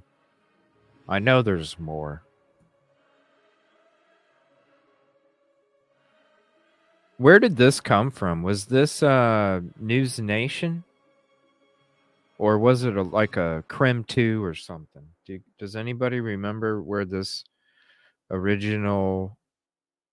Because I can do all this Zoom shit and all this other stuff myself. Does anybody remember?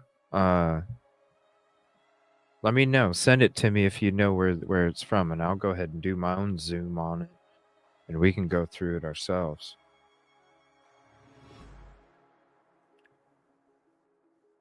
I think so. I could have swore that... Isn't that Dawn Daniels? She was at BK's fucking apartment, man. When we're watching this, is this when BK's DNA was fucking transferred? Is what we're watching right here when fucking BK's DNA was transferred to the crime scene? Right here? Because they had fucking BK's DNA on the bottom of their feet?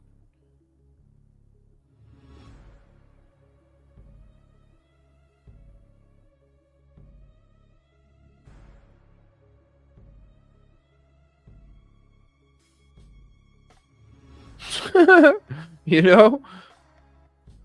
Is that how BK's DNA was transferred to the fucking crime scene? Except it was on the gloves because you done picked it up. So you pick it up to take a picture. You take a picture. You picked it up to collect it.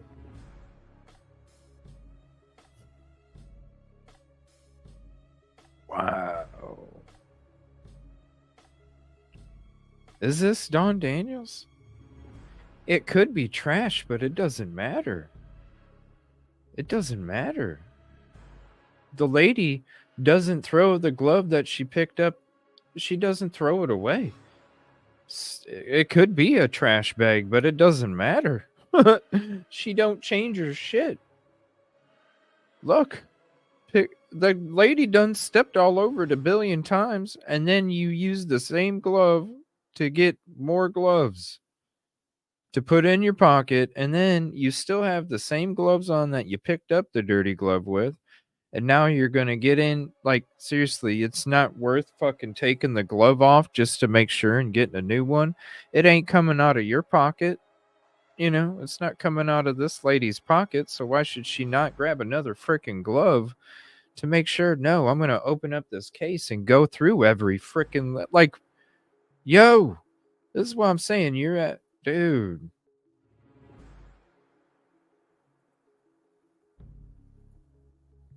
How in the hell? So you're sitting there, you're seeing this kind of practice.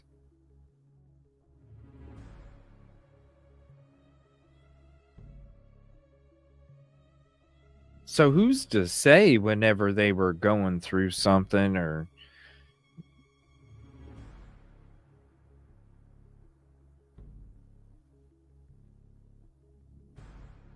Who knows?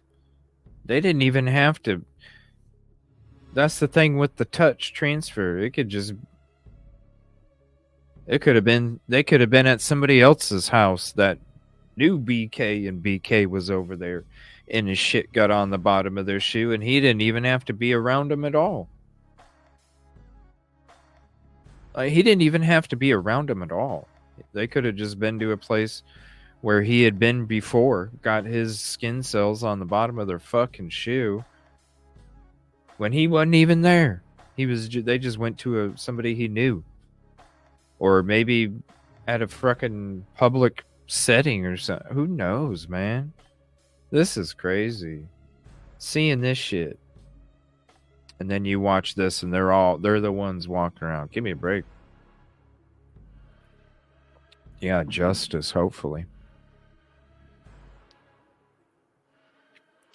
All right, give me 1 second. Let me take a look. See if we have anything breaking bacon. I'm gonna see if is there any more documents?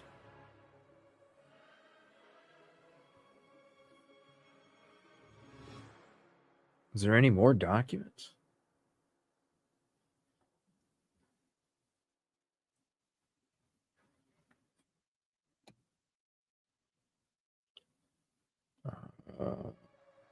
Let's see.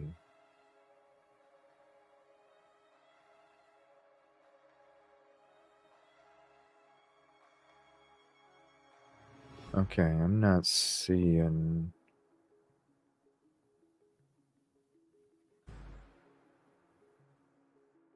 I'm not seeing anything. Oh, I'm sure we're going to have something tomorrow. Guarantee it. I guarantee... Well, maybe 2 days from now. They're going to come with something quick.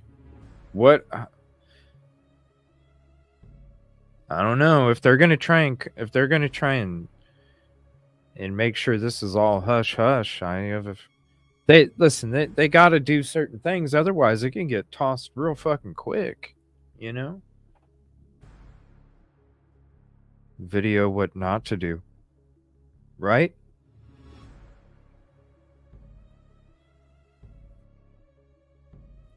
Yeah. And didn't have a peace sign in the other one, right, Cheryl Crow? She had one hand in her pocket, but the other one didn't have a peace sign. Nope. It still had the dirty glove. That's what it had on her fucking in her hand. Was that other dirty glove. Sing that, Alanis Morissette. It is sad. All right, give me 1 second. We're going to get to...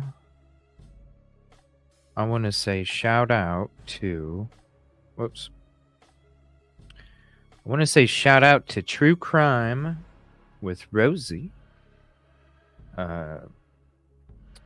There was a video when it came to critical questions that she has, and I wanted to share it with you guys. We'll be having her on the show. I apologize just because I was sick the last 4 or 5 days or whatever. She had a very interesting video that she came out with a little bit ago, and I wanted to share the channel and the video with you guys. Go show her some love. True Crime Over Time with Rosie. And we'll be having her on the show here later this week. We're going to have a specific conversation, and it's going to be talking about all of the when it comes to the narratives that are being pushed, not only from mainstream media, but even some narratives from YouTube, true crime, where we're self-diagnosing people that we never even either were in that profession to diagnose, or excuse me, or in a position to interview or study BK to be able to come up with. She's got a lot of interesting information. She's coming from a really good spot, and I totally agree with her. And so we're going to be having a conversation about that and some other things later in the week. I'm excited to have her on the show. So shout out True Crime Over Time with Rosie. We're going to be checking out a video about critical questions. Now we've shout out law offices of Andrew D. Meyer. Can't wait to hook back up with you again. They do a lot of these videos too when it comes to critical questions, red flags, different things like this. And so I want to highlight this video because she's got a great true crime mind as well. So we're going to go through that in a second. April, I want to say thank you. Contribution call out for the $3 super sticker. And I wish it showed the animation on there. It's the prickly pear with the grape pom-poms. Thank you so much. I appreciate the contribution to the show. It means a lot to me. Thank you. I haven't seen that one before. With the grape pom-poms. Come on, StreamYard. You got to figure out a way to add these animations. Everybody wants to see the prickly pear on the screen, right? All right. We're going to check out this video, True Crime Over Time with Rosie, and this is Critical Questions.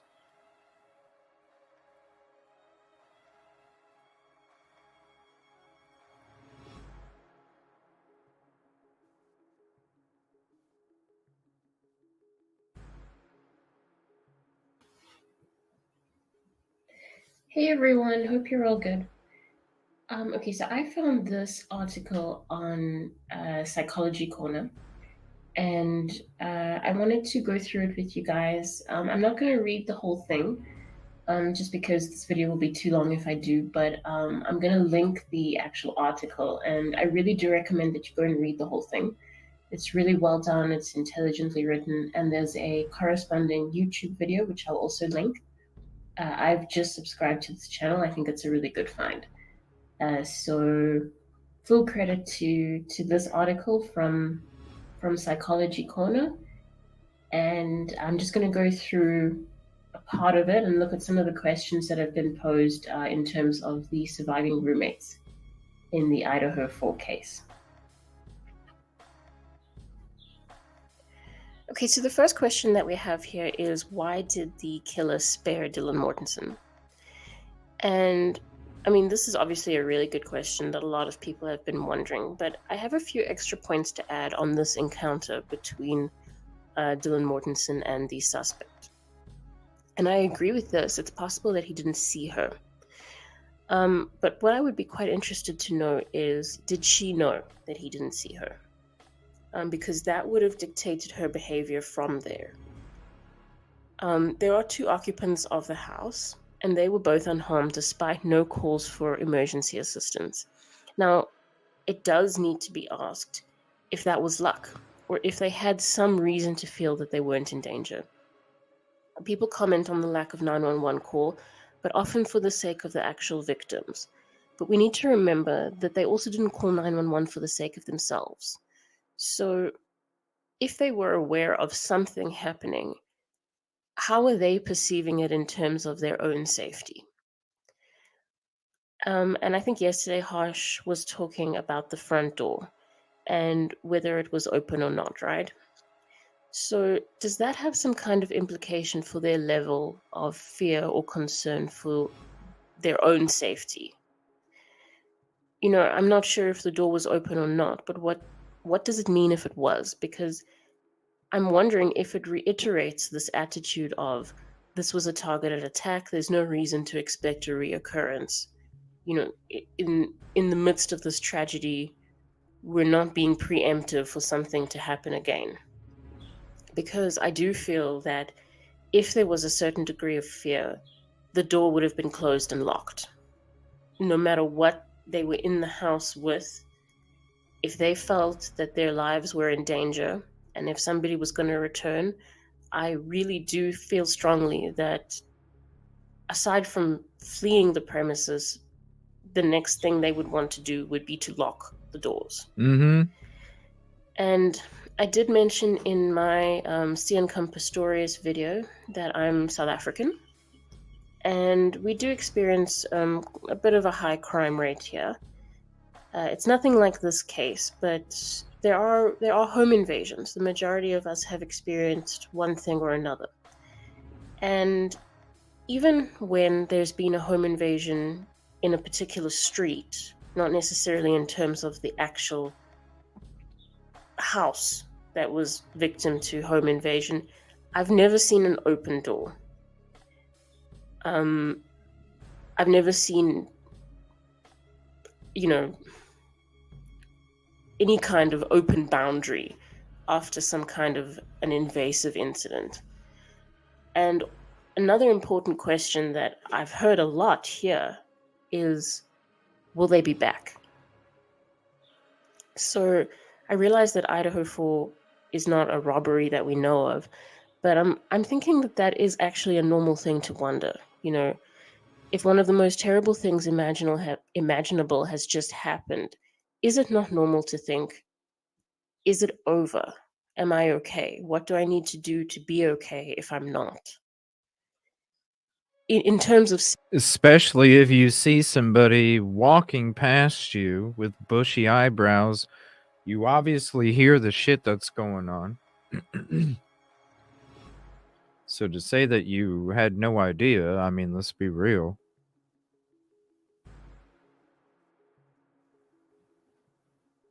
And I mean, hell, I made a video about it last spring about why BK didn't see DM. Yo, you got sweat and blood all up in your eyes at that point. You're not wiping your face off, so it's all over your face. What wasn't covered up. You're not wiping your face off because you're just going to smear it even worse, which means your vision gets even cloudier. And where does it get cloudy? On the outsides of your eyeballs. Where would Dylan Mortensen's room and door be when somebody's leaving the way that she claimed that the person was walking towards? The side of your frickin' eyeballs, where it's going to be blurry. It's dark. It's a door that's cracked. There's no light behind it. So you probably couldn't even tell that the damn door was cracked when you're trying to leave. You just see the light source from the bulbs hanging outside from the deck. And that's your light source to get the fuck out. That's all you can see because of the cloudy vision. Dre, I want to say thank you so much. Oh, StreamYard, come on. For the super sticker, the contribution call out. It says whoop with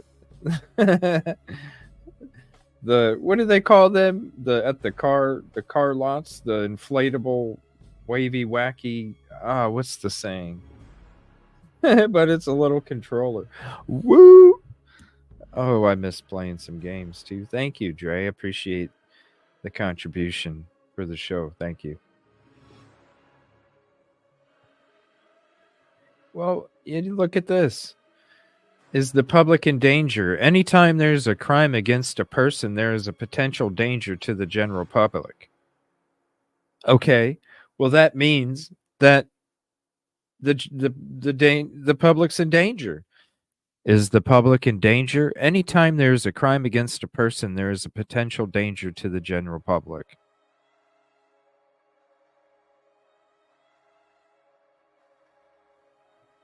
However, detectives believe that they were targeted. So that's your reason for answering, and that's the only thing you could answer. It's a joke.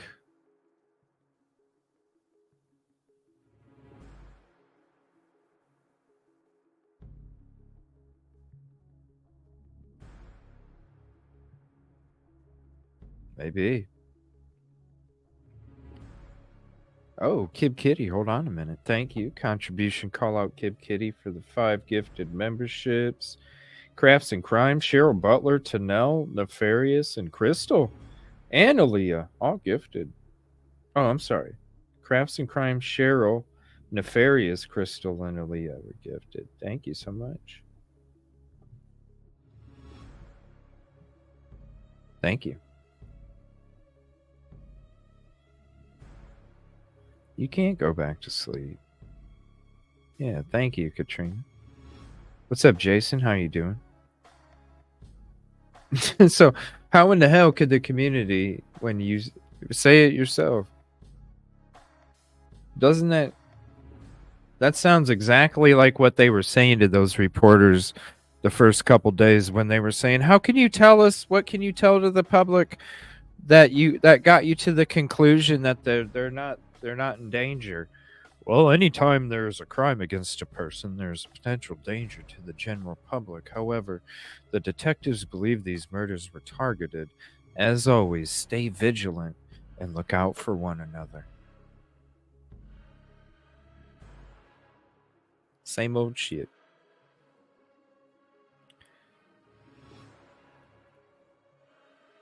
Safety, you know. So that's why I really like this question of why she was spared. I think it's a really good question. I really want to know what she thought about her and Bethany Funk being spared. You know, to be clear, I have no ill will for either of them. I don't know all the facts, and of course I'm glad that they survived. Well, who's to say? Because the doors were locked, right? We know that Dylan's door was locked because she states that she locked it multiple times already. You're talking about doors being locked. They have locks on their own doors because they don't want people just walking in. The doors are already locked. Who's to say that the person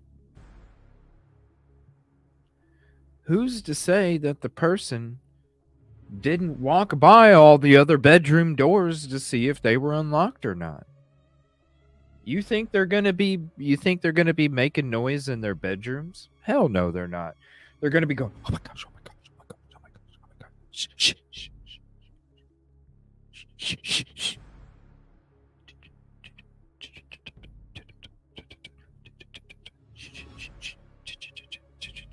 That's what they're gonna be doing.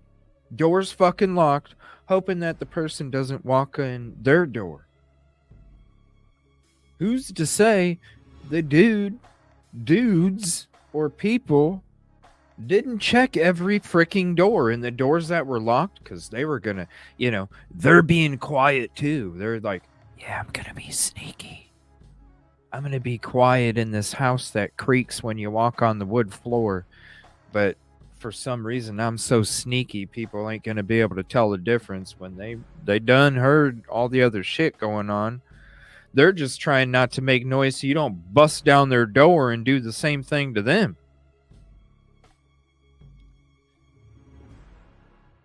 So who's to say he didn't walk by it and lightly check all the doors and whatever ones weren't locked after the crime?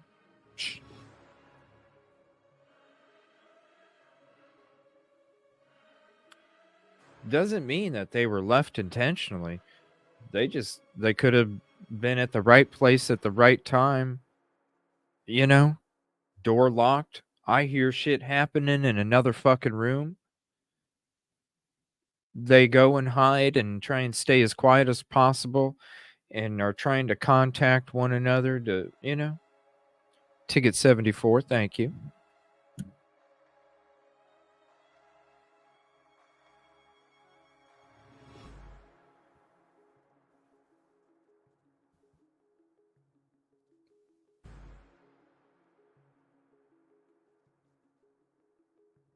Yeah, he did. I mean, come on. You have to, come on. You're definitely gonna be texting other people. You're gonna be texting all of them, I'm sure. I'm sure there was text messages to every single one of them. All right, back to this. I think they could have just walked by and not even,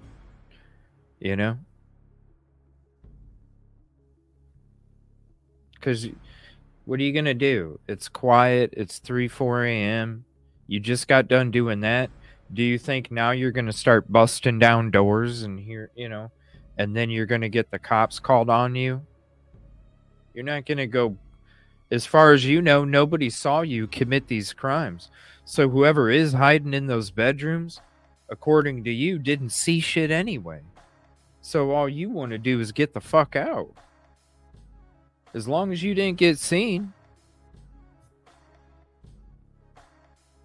you're not gonna bust down doors right after you did that when you're already scared that somebody's on their way. You had to be scared already that somebody could have potentially been on their way at that point in time. So you're not trying to make a whole bunch of fucking noise to get the cops even there quicker, because it only takes 2 to 3 minutes for them to show up. It ain't very long at all. Well, it shouldn't have taken that long. She thought about her and Bethany Funk being spared. To be clear, I have no ill will for either of them. I don't know all the facts, and of course I'm glad that they survived.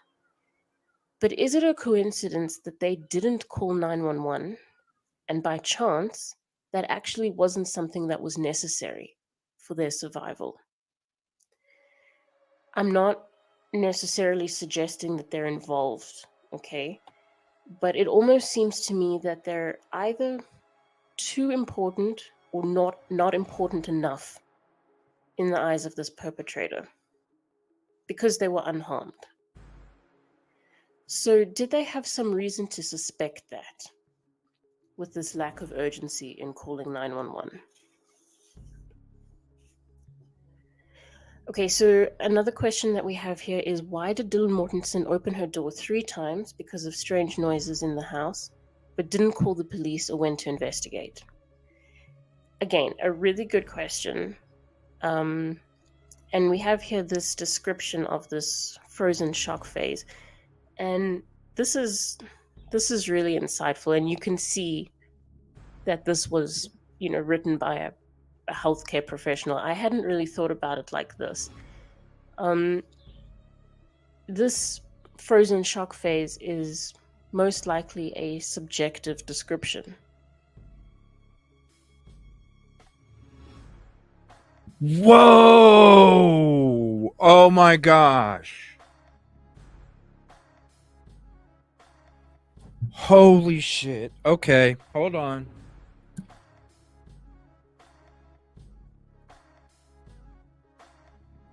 Yo! Okay, this right here, right? Listen to what she says. Oh my gosh. Holy fuck. Healthcare professional. I hadn't really thought about it like this. Hold on. Frozen shock phase. And this is really insightful, and you can see that this was, written by a healthcare professional. I hadn't Written by a healthcare professional, right? Oh my gosh. Okay. Written by a healthcare professional.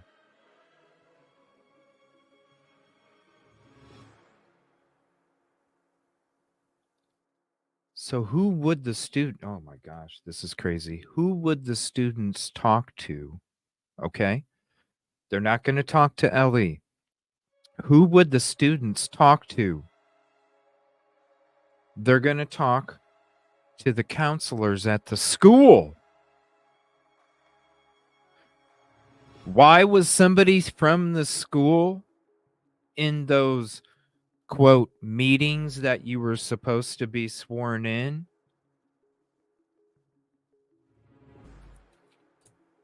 Oh my gosh. Are you telling me?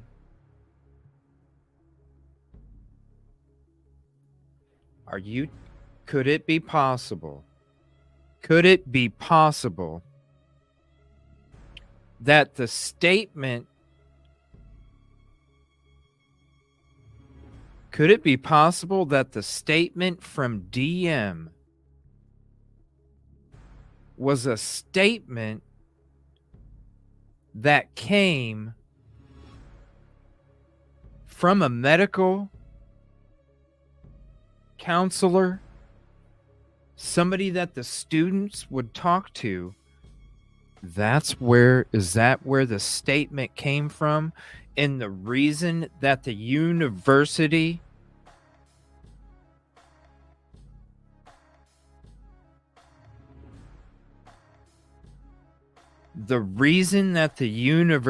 was in those closed door meetings that you needed to be sworn in for was because they were the ones that were getting the information from the students.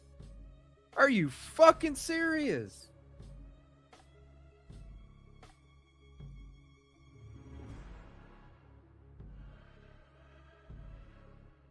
That's why Mr. Green was always in the frickin' press conferences.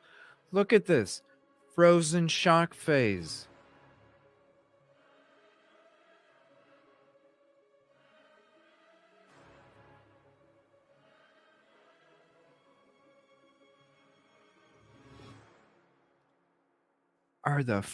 I'm sorry, not the PCA. Exhibit A from Brett Payne. Affidavit Exhibit A. Are you telling me, did they use a statement from a counselor in the fucking Affidavit Exhibit A statement of Brett Payne?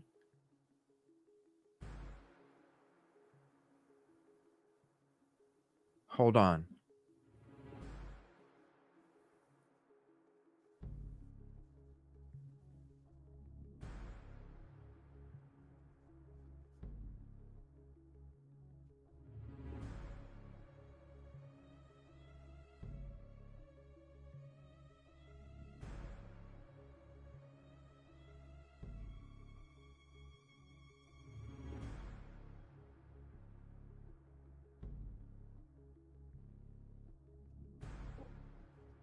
DM stated she opened her door for the third time after she heard the crying and saw a figure clad in black clothing and a mask that covered the person's mouth and nose walking towards her. DM described the figure as 5'10" or taller, male, not very muscular, but athletically built with bushy eyebrows. The male walked past DM as she stood in a frozen shock phase.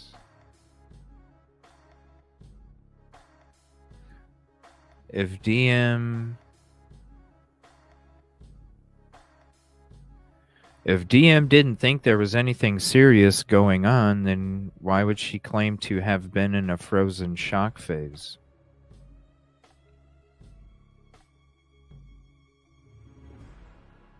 Is that what she told a freaking counselor?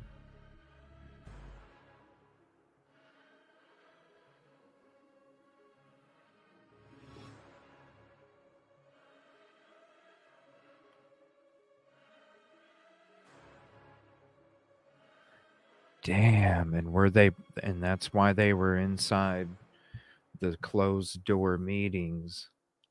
And when Chris McDonough is talking about who from the university was able to be in these closed door meetings, well, it was somebody from the plan of action team. And I bet you somebody from the plan of action team is in the counselor expertise as well. And because they wouldn't answer questions to LE, they would answer questions to the counselors, and that's why they were invited to be a part of the team behind the closed door, because they were the ones that were providing the information to Moscow PD when it came to the crime that took place and the students and all. Remember?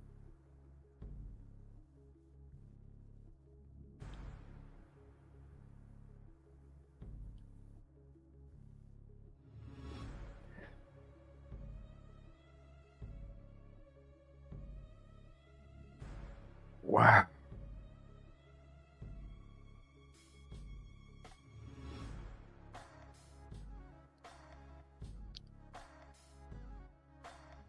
But who says they couldn't sit down and say, look, we're working with the investigation team. You know, I know that you don't want to talk to them. That's what they specialize in. Like, they're specializing in getting people that don't want to open up to open up. And if they let it be known from the get-go of the meeting, the counselor says, look, we're part of the investigation. You know me. We've talked before in the past. You know that you can tell me anything. They're just looking for some kind of information. I know you're uncomfortable to talk to them, and I know that you're in an uncomfortable situation, but you've talked to me before. So just talk to me. What's up? What's going on? I'm just letting you know that, anything that you do tell me, though, there are 4 victims and we do need to help them out. So I just want to let you know up front that anything that you do tell me, I do need to report it into the investigation, but I know you're not comfortable with them. I know you're comfortable with me. So why don't you talk to me? Go ahead. See what I'm saying? Okay, guys. Yeah, this is what Dylan said, what took place.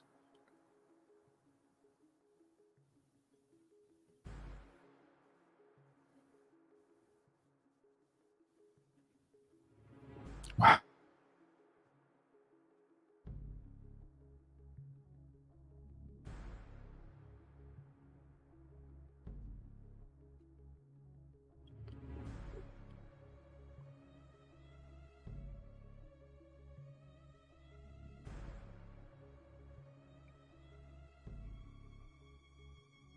Like, what's up, Sue? KR case. Damn, this is crazy. Really good question.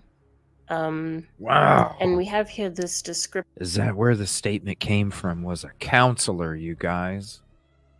Is that where the statements came from? Was the counselor, and that's why nobody was like, no, you can't be a part of this special team we have in here. They needed to have them be a part of the special team because I bet you they were the only ones getting information to help the investigation. And so they were at the mercy of the frickin' university, period.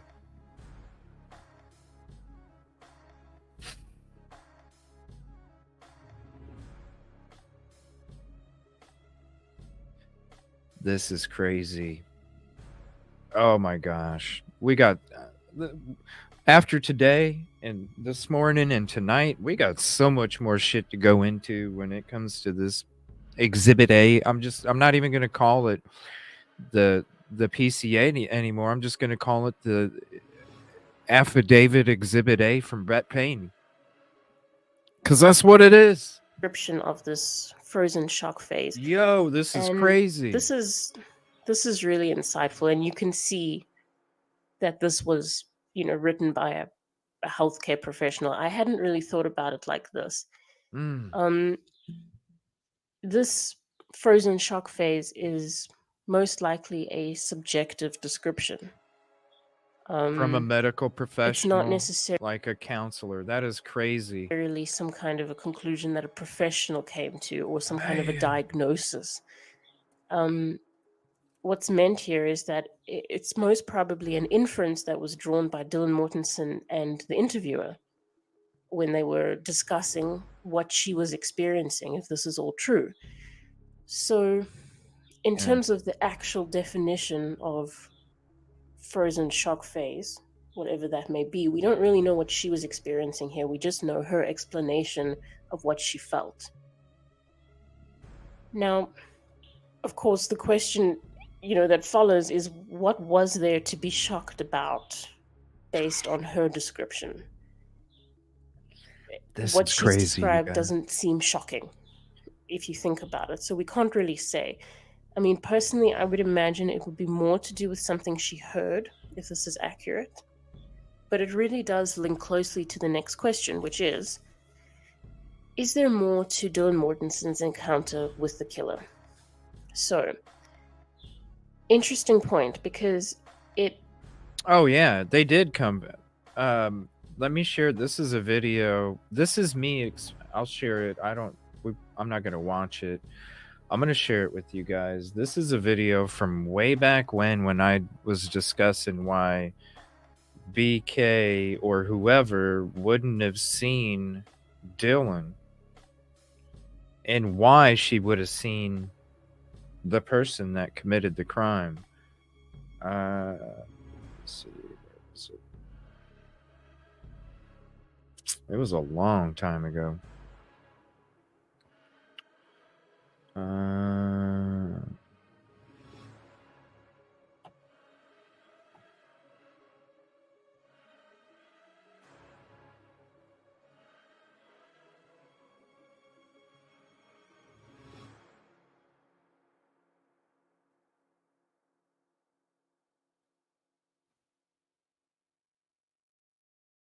Yeah, right here. 8 months ago. Holy shit, it's been that long. This is why. Oh, it's only a few minutes. I'm not gonna. Maybe in a little bit or something. But here's the link to this. This is why either, and I need to change it because back then it was about any BK, the multiple ones. Why either one didn't see Dylan when exiting the crime, and my theory of why. So here's the link to this. It's only a few minutes, like 4.5 or 5 minutes. Why does it? Hold on. It just added a thing at the end there. There. I think they did come face to face, but this is why I explain why, and I use my own reference when it comes to sports, and when I played sports, and when I had blood dripping in my eyes, blood and sweat, and the things that it would do to my vision while I was on the court or the field or whatever, and I use those experiences with the blood and the sweat, especially on the basketball court, and that getting in your eye and what it does to your vision. So then I put that into, well, if you're not, you can't wipe it off, so it's going to be there, and so it is going to get into the corners of your eyes. And then you take that, mix it with the darkness, the good vibe light sign. You guys want to watch it real quick? All right. Hold on.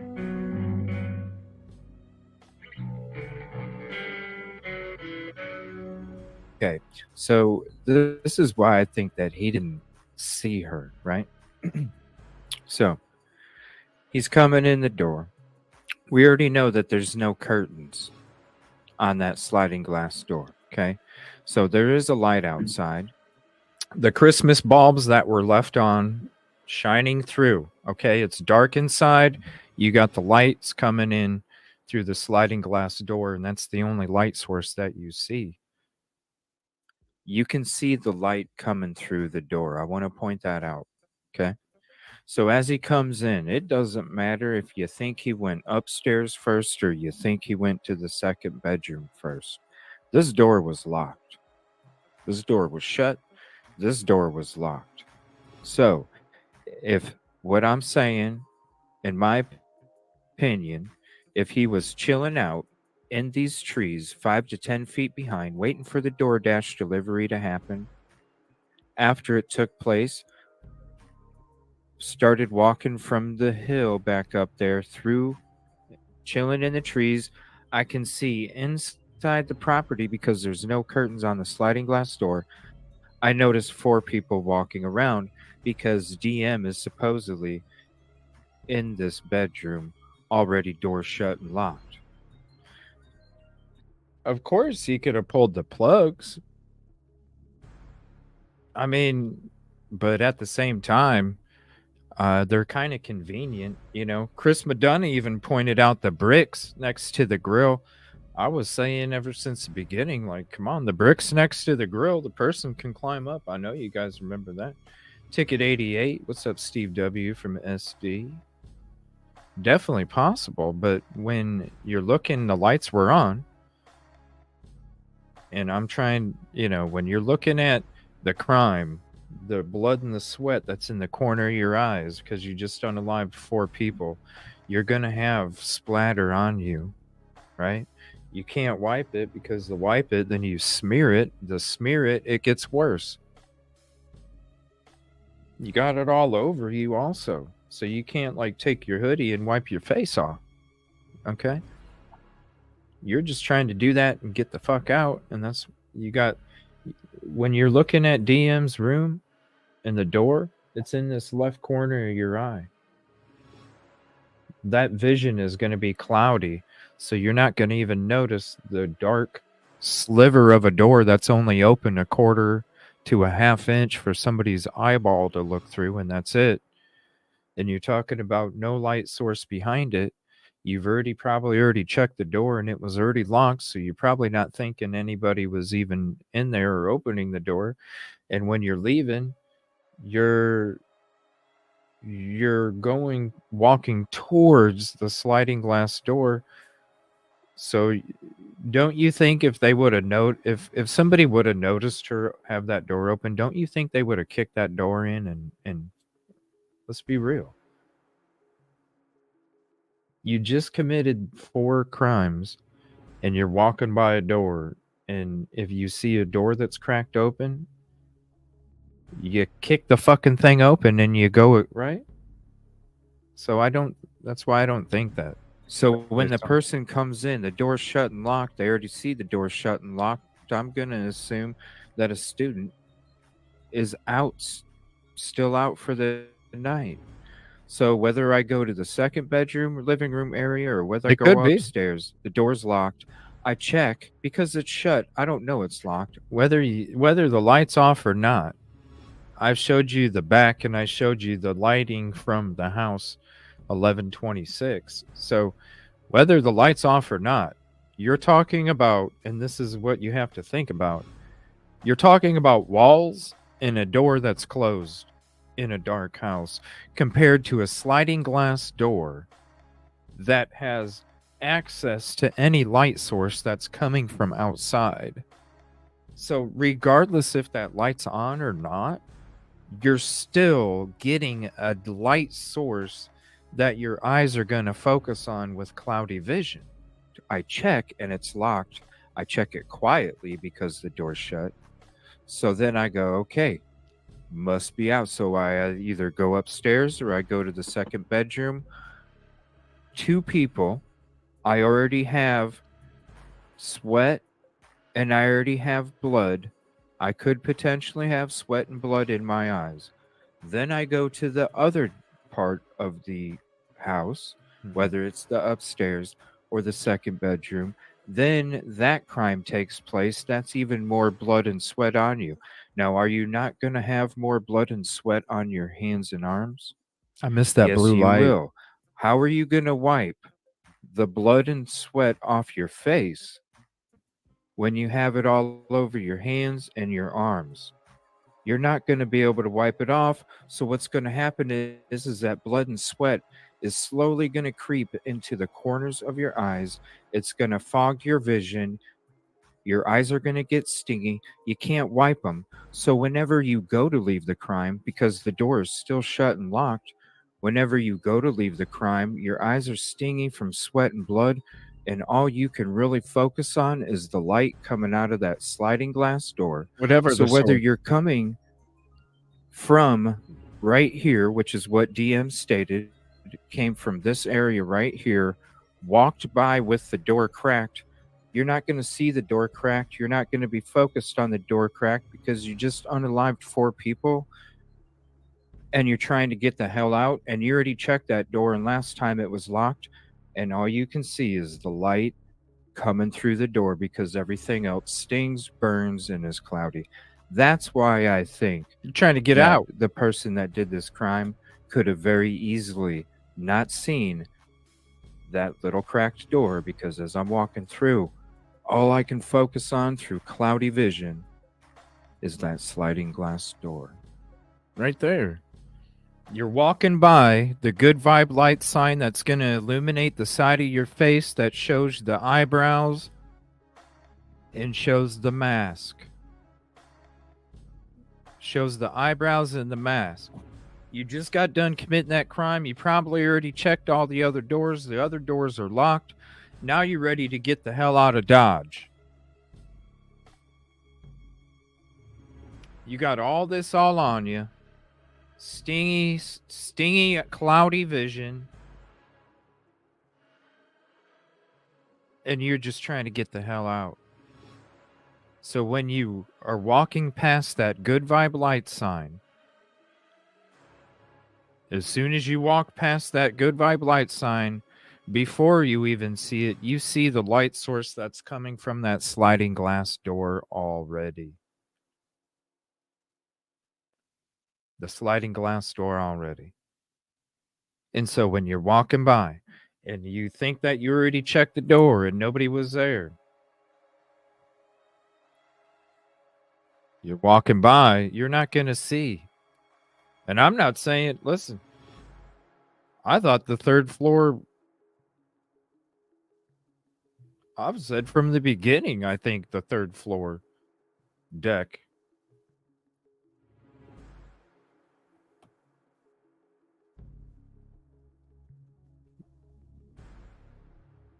This is, where's the downstairs? This is the part that separates the second floor living room. This is where the kitchen and DM's room is. So the downstairs is behind you.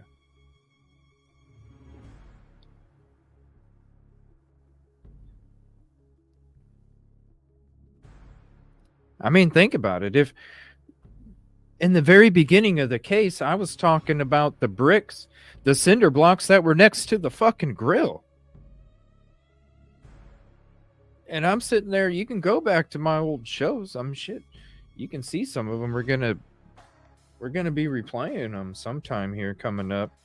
Where just like we did the Valerie one, I start getting into the case. I'm like, the fuck? They got 2 cinder blocks right there. I bet they just launched themselves up on the third floor deck. Oh my gosh, CJ, you're creating conspiracies. People making shows about me being a conspiracy theorist, talking shit about me the whole time, making fun of my intelligence and my intellect and my phrases and my sayings that I use, the catchphrases and stuff. Talking shit, making shows out of it. About talking shit about all this conspiracy stuff that I talk about and all this other shit. And it's like, no, I just think below the surface.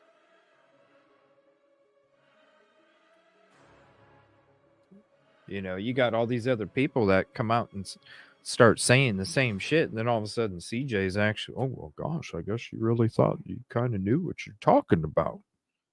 Yeah, like a fucking year ago when you were calling me a conspiracy theorist and doing 3-hour shows talking shit about my intelligence. And now look at your ass. And you went to school for, criminal justice? Oh, yeah. Let's see how far that got you. Give me a fucking break. People doing shows about it. But that, easily, simple. Definitely walk by, especially if you've already done checked the doors. And you're just trying to get the hell out of there at that point. And if you would have seen somebody, you would have kicked. Listen, if you saw the door cracked, it's not that hard to kick it open, people. Especially if you're like a half a foot from the motherfucker. The dude's kicking the door open and he's finishing the fucking job. And if somebody left the sheath behind, especially upstairs, Dylan Morton's statement isn't going to be that the person walked towards the sliding glass door. The statement that DM's going to have is the person walked by them and went back upstairs.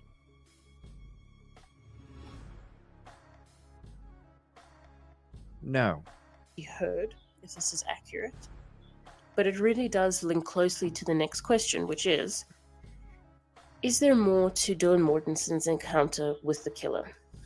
So, interesting point, because it evokes the same question again. What was warranting this shock?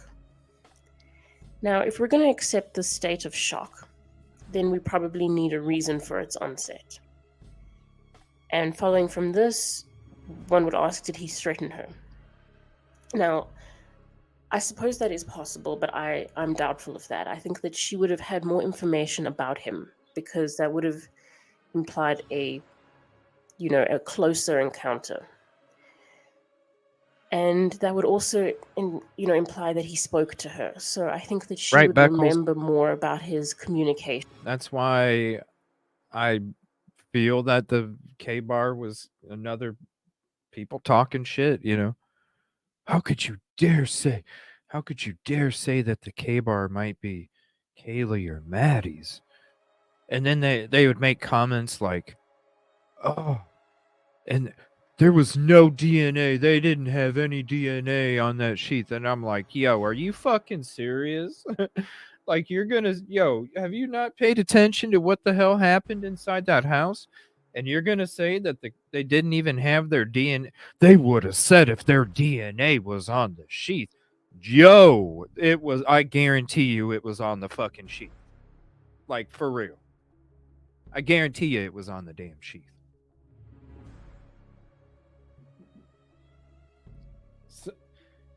The cooking show generation, or whatever it is. I don't fucking know. It's like, yo, you gotta think deeper than that. Think about it. It's gonna be on the sheath. Look at the crime. Hello. And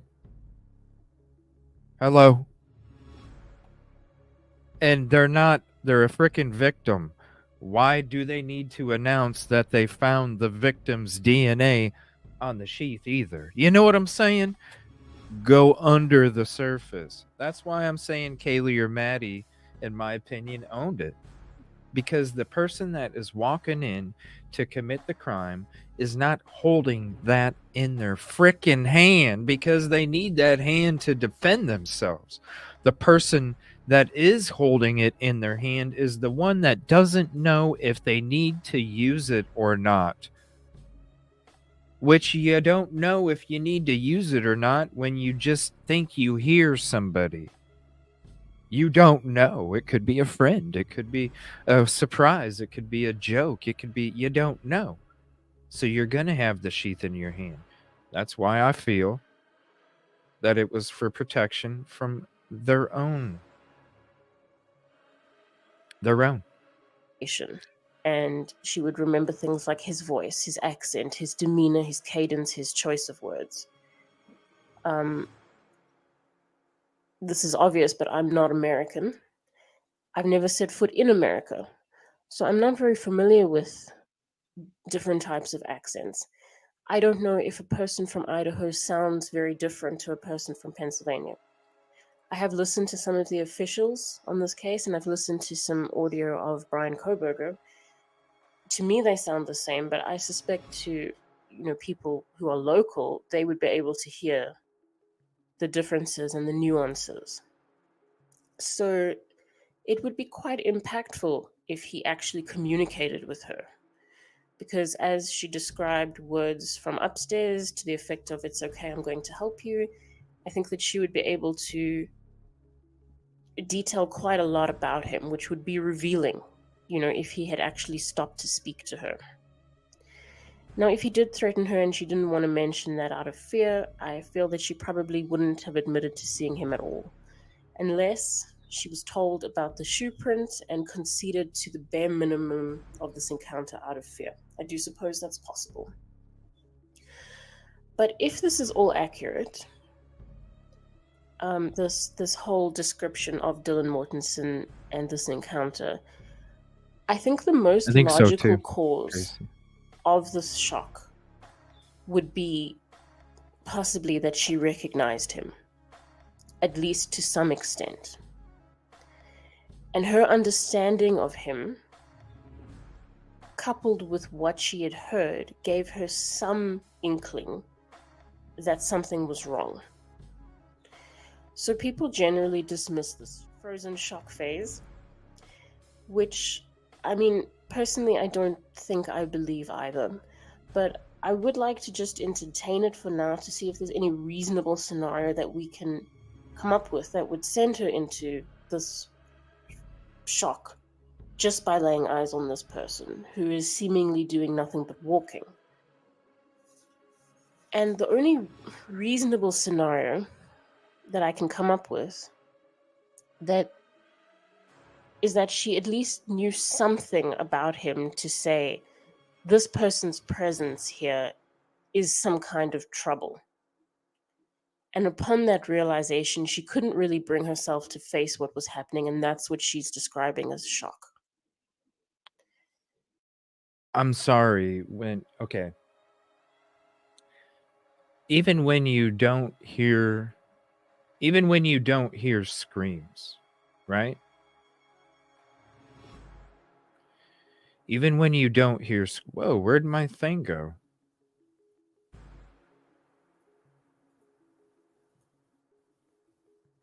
What the hell?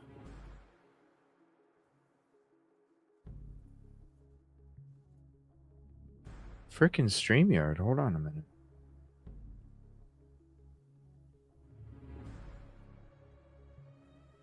Okay.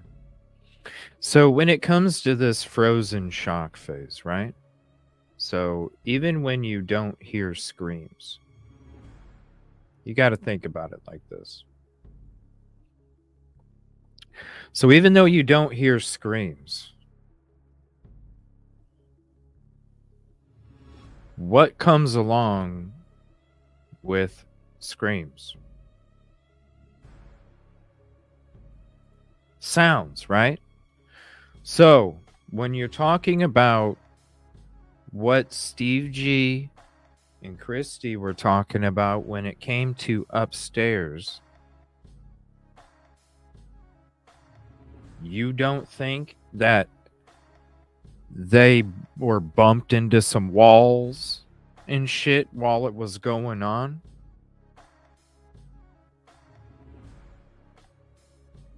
You even though there wasn't any screams, you don't think that DM didn't hear? You don't think DM didn't hear this shit? You don't think DM didn't hear that shit? And I'm sorry, I don't know how loud that was over the microphone, so I apologize if that was crazy loud. But this is what I'm trying to say here. Just because you don't hear a scream doesn't mean you're not hearing somebody's body being pushed, tossed into frickin' walls and furniture.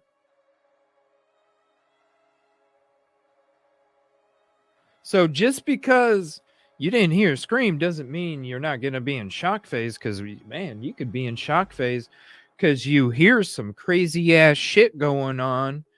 And, man, it definitely sounds like there's people fucking struggling.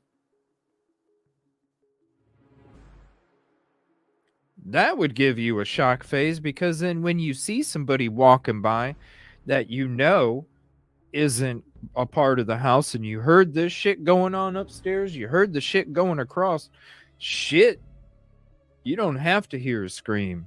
You could just hear the shit and the whimper going on. Don't need a scream. I mean, think about you, ladies. Think about it, ladies. If you heard a bunch of somebody getting pushed up into a wall in bed and bumped up into it, and there was a struggle, and you know what I mean? Are you not going to be scared the fuck out of your mind? Yes, you are. Without screams. Without them.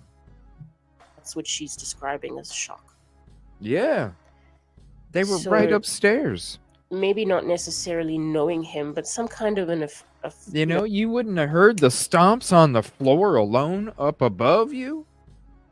You're gonna, like, we know the acoustics in that house. Somebody getting up against the wall, and you're talking about the force. Think about it. Every time that person is committing that, you don't think there's a sound hitting the wall? You don't think that there's a sound hitting the piece of furniture that is allowing the other person to continue to do that because they're up against another object, whether it's a frickin' wall, a person, or furniture? It's gonna be transferred. That sound is gonna, and it's right up above you, yo. The floor, the walls, the same wall that's connected to your fucking wall is right upstairs. It's not across the other side of the house. It's right up above you. a familiarity or an association is something that I would expect could send her into shock if she could say, I know what this person is about. And I mean, who's to say that I'm here to help? It doesn't mean that he didn't finish the job real quick. You know what I'm saying? You hear whimpers and you hear whimpers and you hear these different sounds, and then you hear somebody say, "It's okay, I'm here to help." Couldn't that sick person be like, "Well, my help is to help you not whimper anymore," right?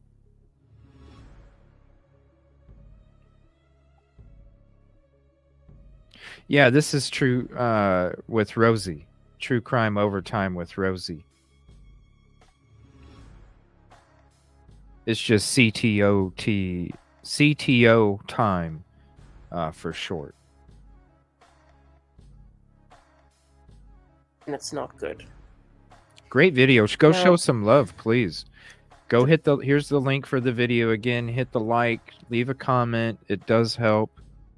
It's the free way to help.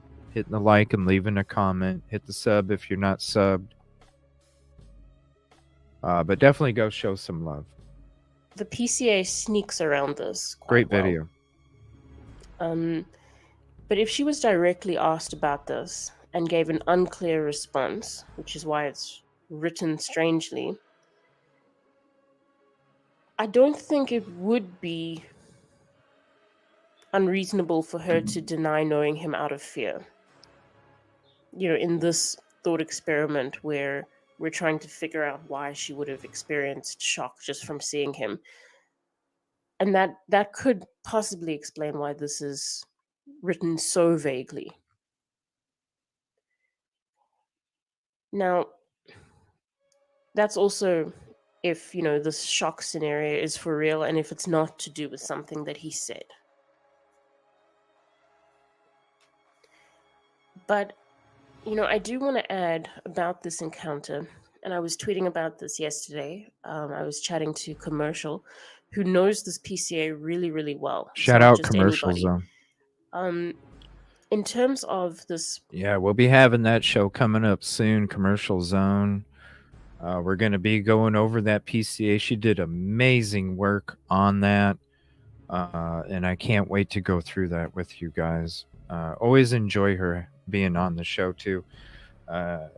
Should be coming back here soon. Sorry about being sick. It's thrown everything off course here. This shock that she was in. What's up And there? the PCA saying that this encounter and his direction thereafter leads investigators to believe that he left the premises through the sliding door. He was heading towards the vicinity of the kitchen, according to this. And she went into a frozen shock phase where I would expect her to not really know what's going on after she had closed her door. So... Oh, she knew. Honestly, he could have just gone to the kitchen. It feels important to link him to the vehicle that sped away at a high rate of speed. But we don't even really know if that time frame matches up with, the proposed time frame of the crimes. There seems to be a 5-minute discrepancy anyway. So, again, how can we be sure that he is actually strongly associated with this vehicle that's said to be speeding away if the corroborating witness of that movement had just recently slipped into a frozen shock phase? The vehicle can be suspicious and the individual can be suspicious, but the witness that is linking them cannot be as reliable as they'd like us to believe. One can say she wasn't in her right mind by that point. If they want to go with this frozen shock phase, then they need to concede that his association with the vehicle is not as strong as they'd like, because we can't know what he was doing in the kitchen. We can't know if he left through the sliding door or if he was just in the kitchen. The witness to this was in shock by this point. He could have been doing anything. He went in the direction of the kitchen.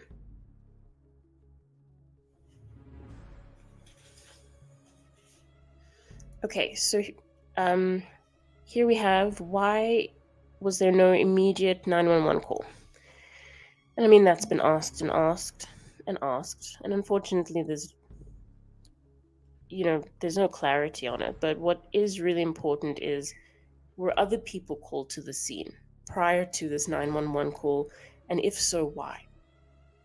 So, I mean, aside from the fact that there's an obvious ability to make calls to friends, this frozen shock phase can't account for the lack of immediate 911 call if there were other people around. It wasn't a mass frozen shock phase where everyone was just sitting around in shock. I mean, I'm sure they were shocked, but somebody must have had, the mind to call 911 by this point. Had to. There. Had to. There might have been one case of real, genuine frozen shock phase, but there were probably multiple people there. So I do wonder why, at least not one of them felt an urgency to get help. And here we have, why was the 911 call made from one of the witnesses' phones, but by someone else? So I've heard this was actually a few people on the 911 call, and they were passing the phone around. I do think that's being confirmed, but if anybody knows, please let me know. But I think that this is also really crucial to note about whoever initiated this call, is that they didn't want their own phone number on record. They decided to use one of the surviving roommates' phones. And to me, that sort of implies that they weren't in some kind of a rushed, frantic panic. In my opinion, they had already put some thought into their strategy and how they were going to help while maintaining their own interests and keeping a personal distance between themselves and the situation. And I really do feel that might reiterate what I suggested in my first video about the possibility that Kaylee Consalves and Madison Mogan were not necessarily responsible for these unanswered calls made from their phones closer to 2 a.m. And that could also be possible for Xana's TikToks and delivery. You know, the victims may have been behind all of this phone activity, but that would need to be subject to some kind of further confirmation, in my opinion, because we can see here that people were in the habit of using each other's phones, especially if they wanted to get involved in this situation while trying to remain anonymous. Mm-hmm. I think that in terms of particularly Xana and her phone activity, I think that the answer would be in the stomach contents.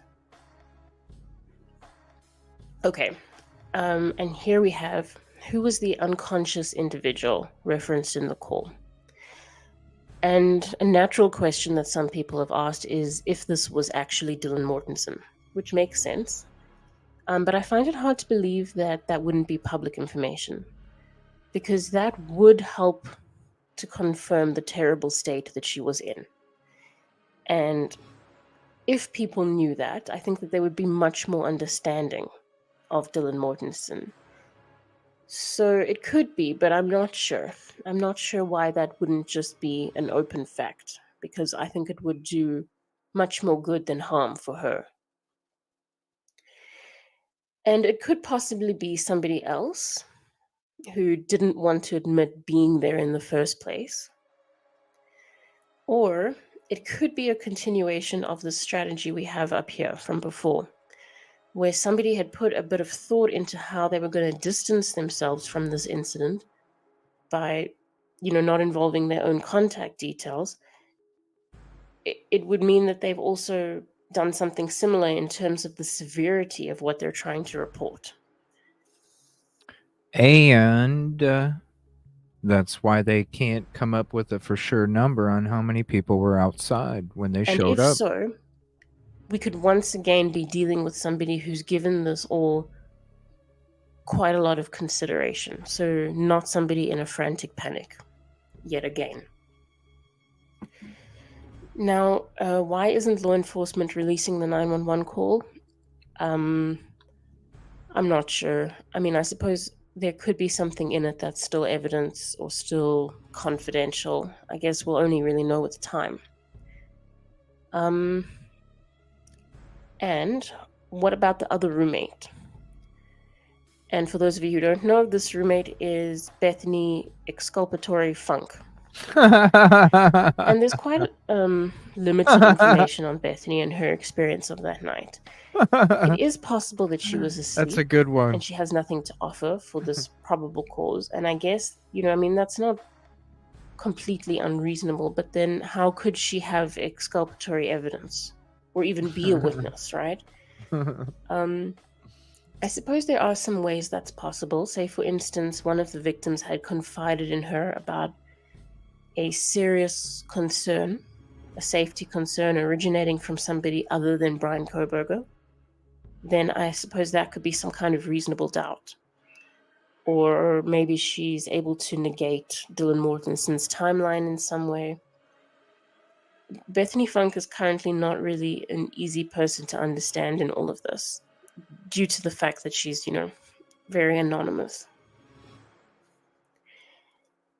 Okay, so we have here, why are both roommates completely silent?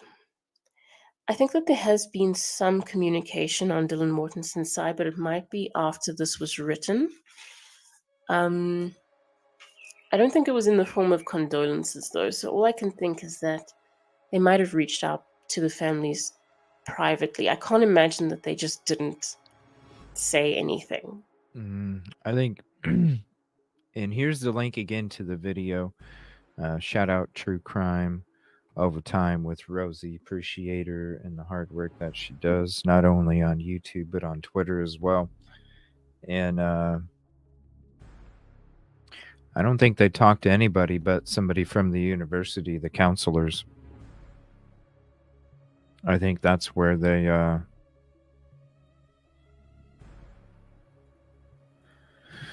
I think that's who they talked to, and who ended up getting into the information, who ended up being part of the investigation, and yada, yada, yada. but it's very interesting. They had to have heard. Come on. Yes. Did you get okay? Now this is I wanted to. We were discussing, and we're not going to be discussing the private driver. We're going to be talking about it in more shows. But did you guys see? I gotta ask you guys this. I mean, when I watched it, I was like, "Holy shit!" We're not going to watch it.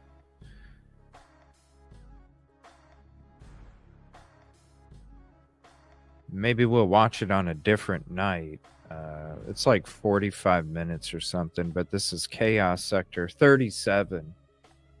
Did you guys see this shit about what? Hold on. Have you guys seen this video?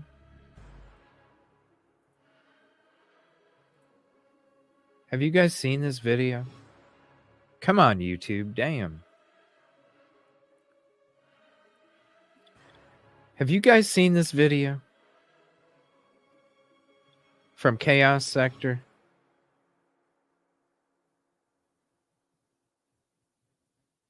I was like, yo. Okay. Yes? No? My gosh. I mean, yo. It is crazy, right? I don't think yeah, it's a mystery. But damn, I don't think it's him. You know? I was having a conversation last night about it, and I'm just like, man. Here's the link. Definitely check it out. Like I said, it's 37. I don't know. Man, we're gonna be pushing it late if I try and fit it in tonight. It'll have to be in maybe tomorrow night. We'll check it out. I mean, gosh, I was just like, whoa, this is crazy. The shit. I mean, not that they made great points in this video. That's no lie. They made great points in the video, but I was like, yo, the accusations are just like I was like, damn. So definitely click the link, save it to a playlist, and check it out if you haven't seen it. We're definitely going to talk about it. We might watch it tomorrow.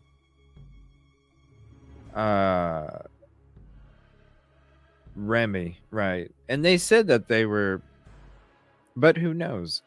Did you guys see, okay, the Remy, right? But did you guys see Michi Girl? Did you see the nickname that this dude had? Fucatoro Castro. Like that was an alias from MPD. Fucatoro Castro. Fucatoro Castro. Fucator, whatever. What the hell? So Remy might not be a bad fucking nickname. Yes, Michigan. Oh my gosh. Was it the interview? Who was it? Fuck, maybe it was one of our videos. You can see it. They show the difference between goer. They show the gower and the goer. It might even have been this video, honestly, but they show the aliases of Eric Gower or whatever, and his alias is fucking some name, middle name Fucatoro, last name Castro.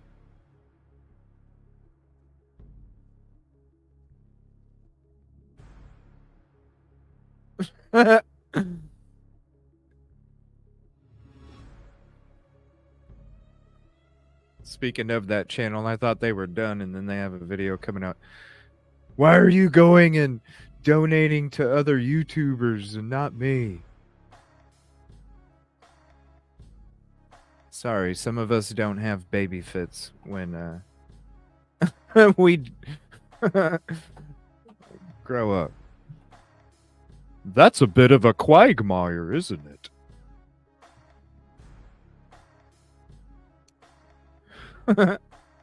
And that same person was watching my shit and then started talking about how the white Elantra was from the time of the crime. And it's like, yo, anytime that I've stated, it's even in the fucking shit. No. Hello.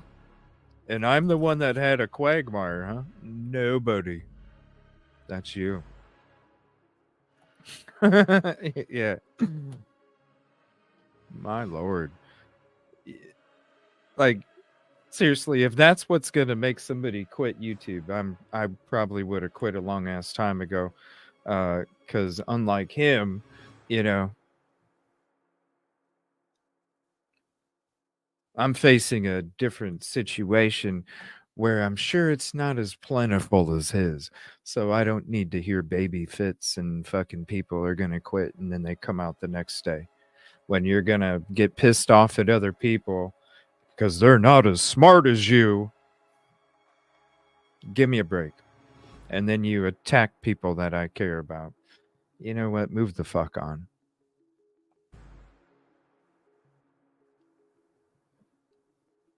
Especially somebody that's going to have a baby fit, close down their channel, and then come back the next day. It's like, yo, you obviously don't think shit out. And I don't know. Maybe people would donate more if you showed your face. You actually did some content about shit that had nothing to do with what other people were saying, and you quit using your computer screen as your fucking backdrop. Like, come on. Anybody can fucking turn on a computer and use their mouse and talk. You got to have some pizzazz in it. You know what I'm saying? And I'm sure I don't even get the donations that he gets, but you don't see me bitching and complaining. I don't bitch and complain about it. I appreciate it every single time. Do I complain about the views that my videos don't get? No, I don't complain about the views my videos don't get. Do I complain about how this person sitting on a fucking lawn chair on a porch can sit there and talk about the same shit that we've talked about for 6 months, and they make a 10-minute video and they have fucking 20,000 views on it and mine has 2? Do you hear me bitch and complain? Do you hear me wanting to pout and fucking take down my fucking YouTube channel because people are getting more fucking views? No, it's called I need to work harder. I need to work harder. Some people, they're so fucking stuck on them being so right all the damn time where they criticize other content creators. Look in the fucking mirror, bro. It's not important to me. I barely even played this shit. And the dude in the same video, when you're talking about my shit, doing shit on my shit, and you're going to say, I ran into a bit of a quagmire. Motherfucker, you were the one that thought that I took footage from the day of the crime, bro.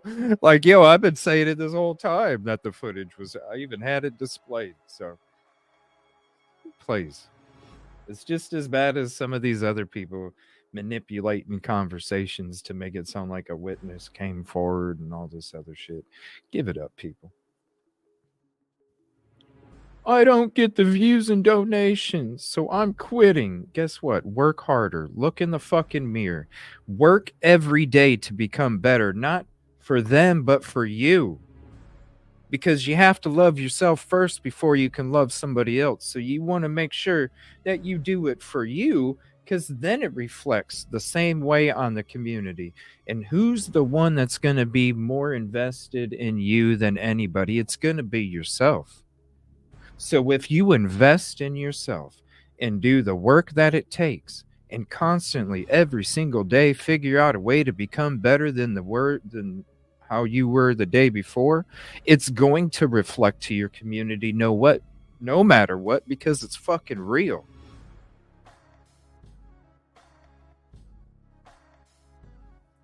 So I don't care. There's a lot of people that I appreciate. I know how hard it is. Shit, bro. Be in my position and then fucking bitch and complain. You know? I bet you have more security than 2 more months to survive in your fucking house. I bet you have more security than that, don't you, dude? And you're going to bitch and complain about views, and you're going to bitch and complain about fucking donations, when I guarantee you your ass knows where you're going to be staying 3 or 4 or 5 months from now. I don't fucking know. Every month I have a 2-month outlook, maybe 3. Every month I have to sit here and think about all this shit outside of the show. Do you guys hear me bitch and complain? Do you hear me complaining about what I don't get, what others get? Fuck no. I battle a whole bunch of shit outside of this show that's called real fucking life. Do I sit there and fucking toss it on you guys? No. So the last thing that I'm going to do is pay any more fucking attention to a fucking baby on YouTube. All right? I'm just being real. Boo fucking who to you?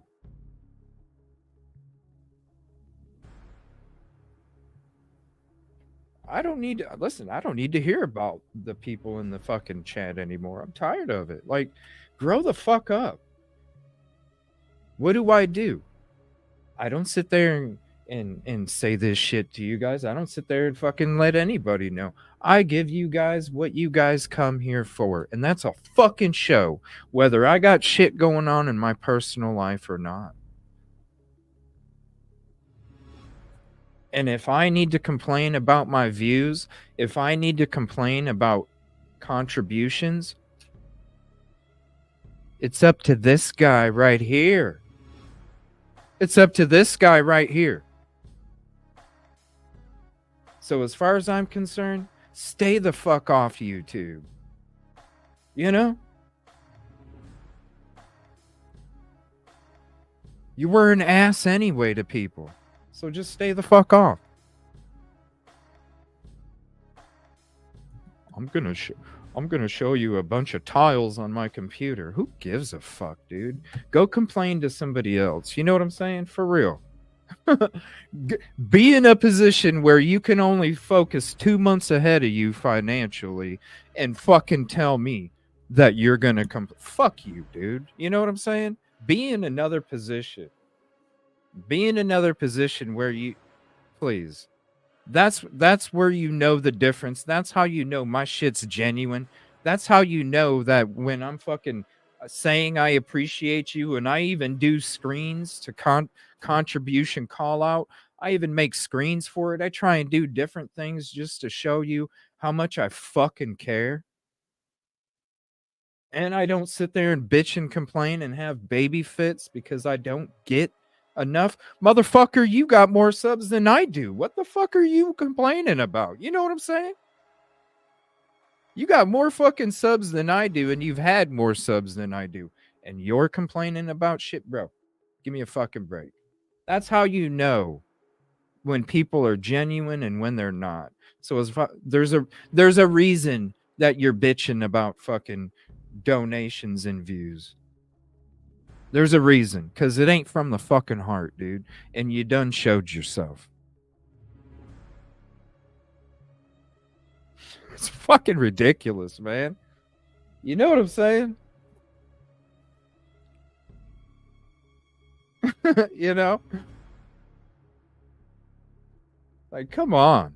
I got a fucking lease for another fucking 9 months at this fucking place. You know? And you're fucking worried. Man, get the fuck out of here, dude. Get the fuck out of here. I don't want to hear about him ever again. I really don't. It's 2024. You know? Like somebody said, Troy Aikman said it yesterday when he was talking about it's the year of fucking truth, man.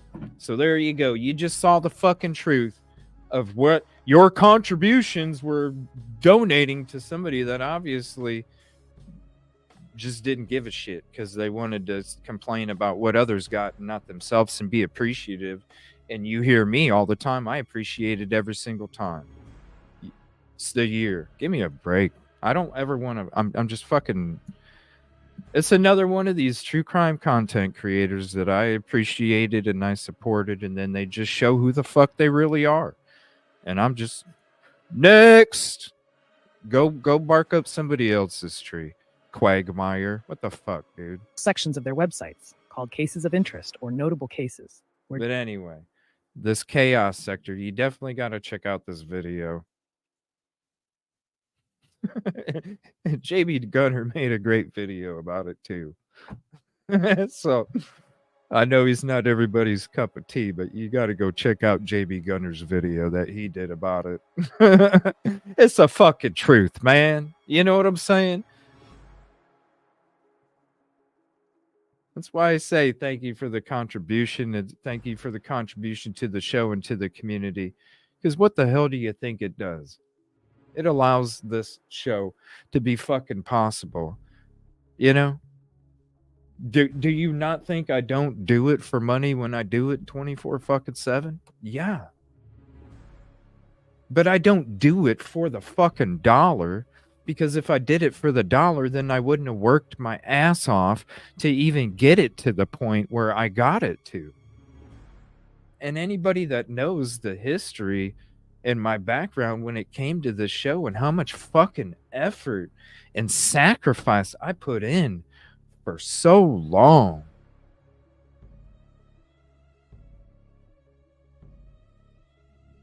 For 6 months, literally having 15-20 minutes personal free time, and that was it.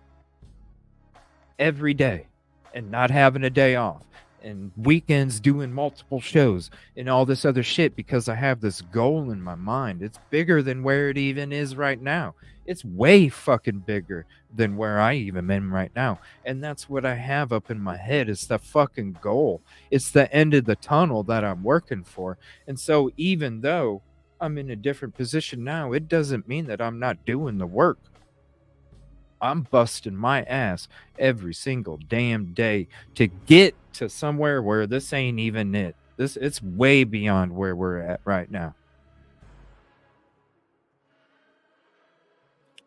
You know, somebody asked, why don't you ever take a day off? I said, I'll take a day off when I have a motherfucking office, you guys. That's when I'll take a day off. And to be honest with you, I probably won't even, other than just being sick, I probably wouldn't even take a day off once I got that office. I'm just being honest. Because I'm always going to be about being better, becoming better, doing better. There's always work to do. Always. Because I don't know if I'm going to be here tomorrow. I want to do everything I can today.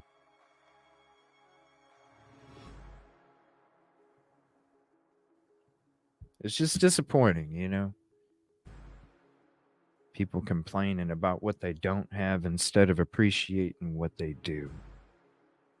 I'm not going to, I can't promise you I'm going to be around here forever. Shit. I don't know what the fuck's going to happen. All I can do is go day to day and give it all my best. And with whatever comes from me giving my best, that's what I was supposed to get anyway. You know what I'm saying? Because all I can do is give my best.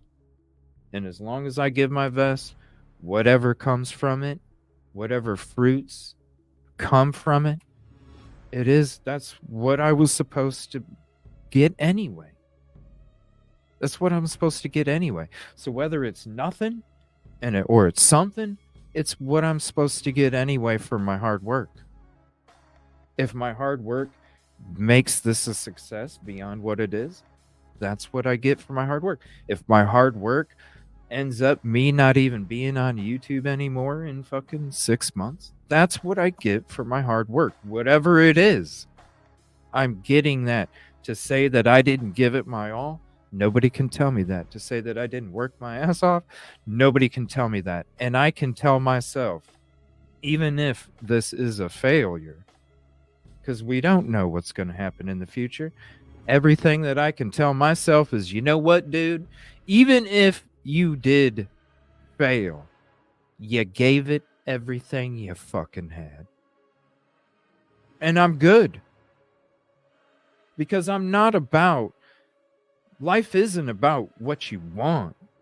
It's about what you're given, what is offered.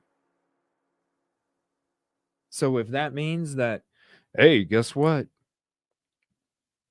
Tried YouTube. It worked out great. Now look, hey. Or it could be tried YouTube. Now, a year later, we're doing this instead. You know? Just because the hard work didn't, at least I know my hard work is either going to pay off or it's not. And whatever happens, that's just life.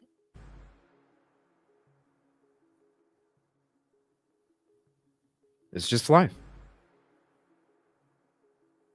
As long as I know that I give every single person 150% and I give 150% effort to whatever I have dreams and goals of, I'm fine. It may not be what I want, but I know that I gave it everything, and so I'm better. I don't look at it as if I didn't get what I wanted. I didn't get the views. I didn't get this. I don't look at it that way. I look at it as, look, I tried my best. It's not mine. If we're not on the same, we're not on the same. It's all good.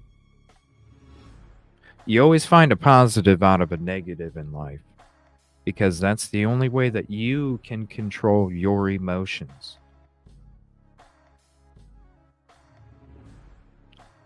When you can find a positive in any situation in life, it's when you control your emotions. When you let situations dictate your emotion, you let everybody else control your emotion.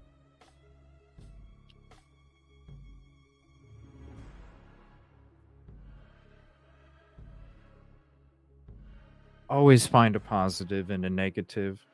Always. And then if shit don't work out, hey, at least you tried. And that's better than the piece of shit that didn't get off their ass and work as hard as you. Because, yeah, there's a lot of big channels out there. There's a lot of fucking people, you know. But I guarantee you, I'm working just as fucking hard as some of those people out there. I'm not saying I'm the hardest, because I know I'm not. But I'm working just as fucking hard.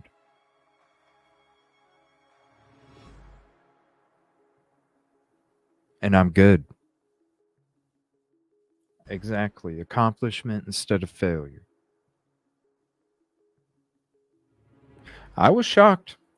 I was definitely shocked, but I'm just, this morning, last night, this morning, tonight, I keep seeing it. I heard the shit yesterday. It's like, man, you just showed me who you were. You just showed me who you were. And I surround myself with like-minded individuals, and I'm not like-minded like that. So I definitely don't need to surround myself with that anymore. You showed who you are.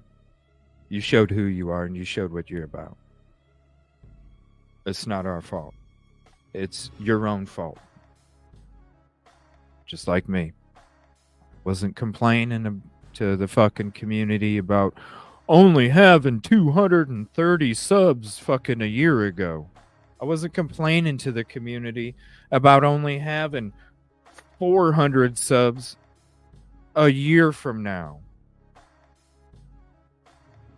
That's all I had, people. I had 400 fucking subs a year from a year ago. 400.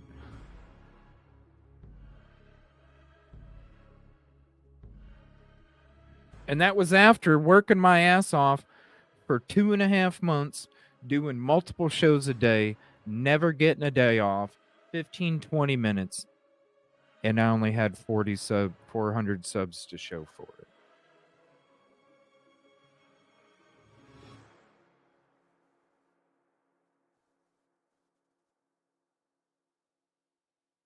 And you can go back to those shows and listen to it. I appreciate you guys hopping in. Thank you. Thanks for keeping me company. That's the beautiful thing is about this show is you can go to the first show of the Evil CJ show, which it was called the Evil CJ Concept Podcast. You can go to the first one and you can watch every single show in order and you can see I am the same motherfucker today that I was the first show that I did in every single fucking show after that. The beautiful thing about tape.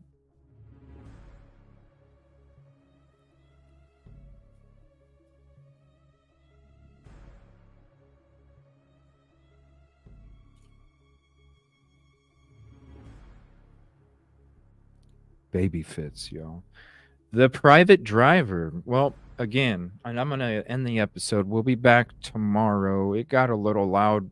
Was there anybody that was in the show earlier this morning that is in here tonight? Was it loud for you guys? I didn't rewatch the episode. I'm going to try and watch it today. I would like to come back and hang out again tomorrow morning for a show, but I don't know if it's going to be too loud. I'm going to check it again. We are going to check one episode on the private driver. Sorry, sometimes I just get these little speeches because it's like, yo, let's look at life here. We could be the kid that got mad because he didn't get the Lego set that he wanted. You know what I'm saying? We could be that kid. But instead, I'm the kid that has the Lego set that's not even brand new and it's not even from the same set, and I'm just happy to have fucking Legos. And maybe it's how you grow up. I don't know. Because I remember being a fucking kid, being appreciative of shit like that. Just being happy that I had shit. Not because we were fucking poor. We were poor as shit. I appreciated having a real set of fucking Crayolas when I was in 3rd grade.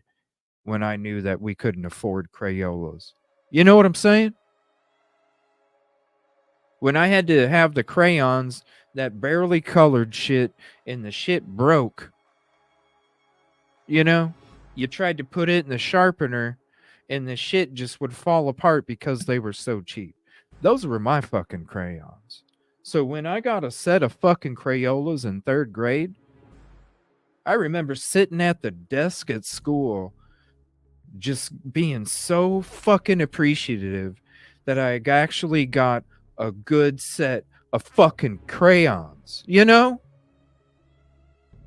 Maybe that's what it is.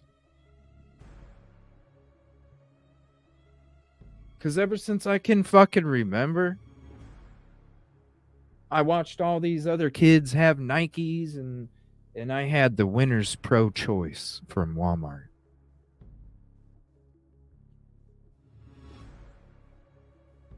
I watched all these kids get new clothes, and I was going to Goodwill to get my new school clothes.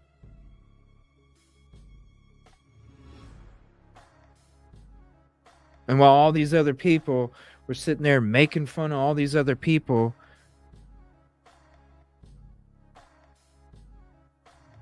I'm sitting there going, yo, I'm just happy that I fucking have.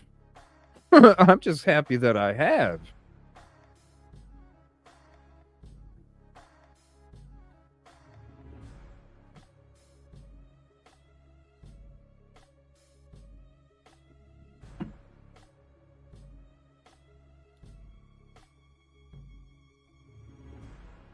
I mean, I love them. I love garage sales too.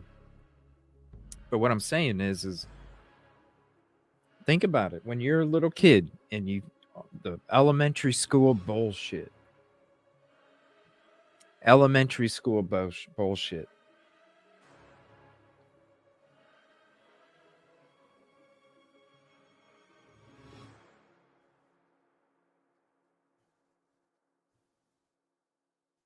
I used to get bullied until 3rd grade. I was getting bullied like fucking crazy because I was a poor fucking kid. That's the reason why I got bullied. Until 3rd fucking grade, and then I fucking flipped out. 3rd, 4th grade. And I said, you know what? Fuck this. I'm not taking this bullying shit anymore. Took 2 motherfuckers on at the same time. The 2 motherfuckers, Ryan and Ryan. Both of them named Ryan.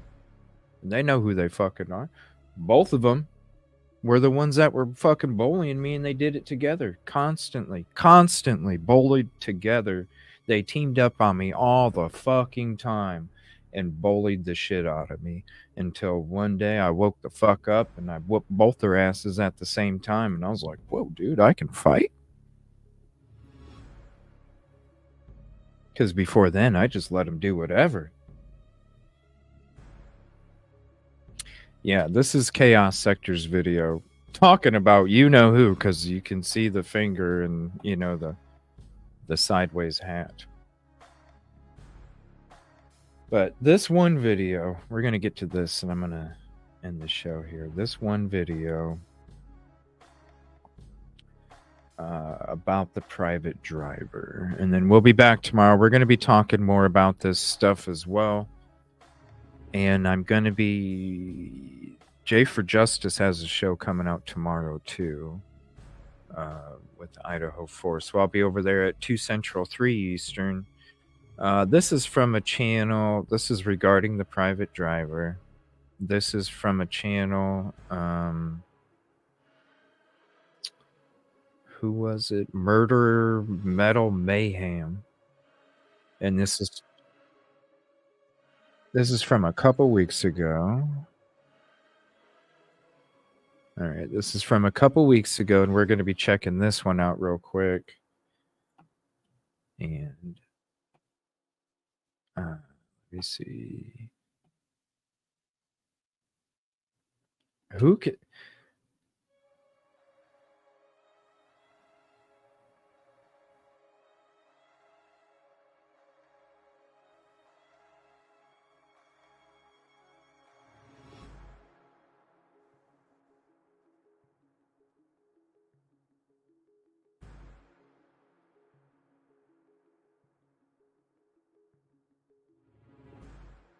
I don't understand what you're saying in chat. Okay. It doesn't... Oh, wait, boy. All right.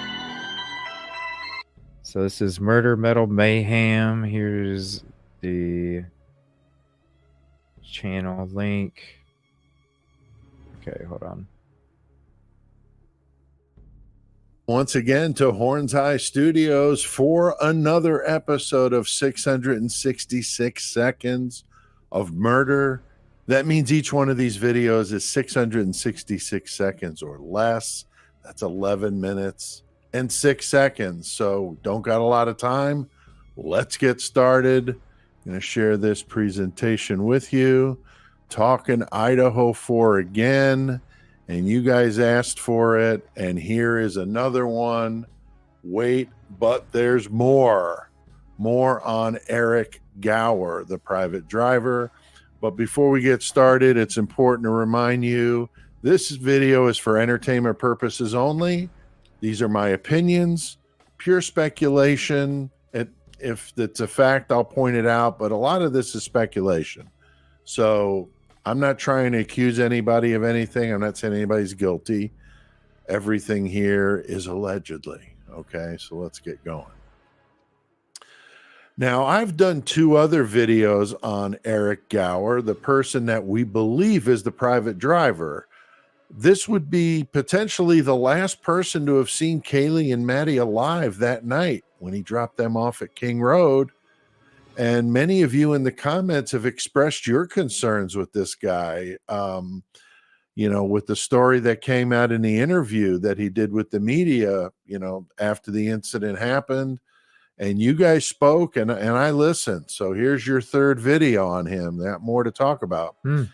It's suspicious that it took him 6 days to report to the police that he was the driver. Also curious that his wife is an employee of the Moscow Police Department in their administration office dealing with Freedom of Information requests. And Eric actually played Santa Claus and is very friendly with the people on this police department. So all very, very interesting tidbits and part of this story.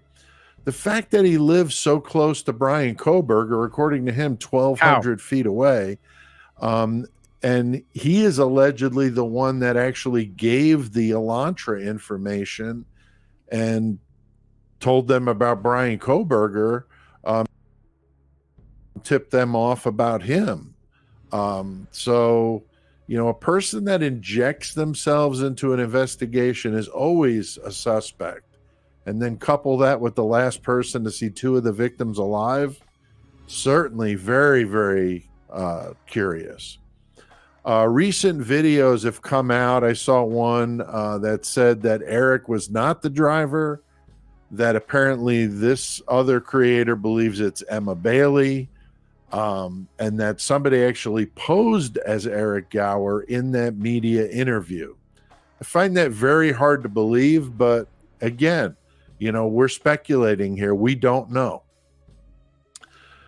I have seen content creators doing videos on Eric, but not a lot. The one that I consistently see bringing him up is Nika's Neuro Nuggets. I really like her channel, and so that's where I first heard about it.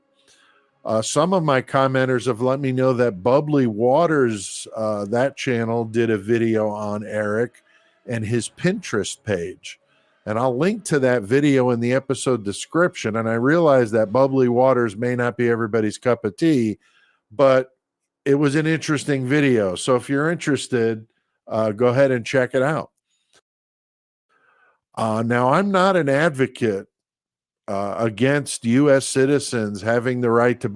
Well, it was WSU security did show up, but when it came to the private driver from December 7th, when they came out with the Hyundai, from December 7th to the 10th and the 11th, that's when the private driver collected 13 to 14 different Elantras throughout Pullman and Moscow. And he's the one that turned in the information.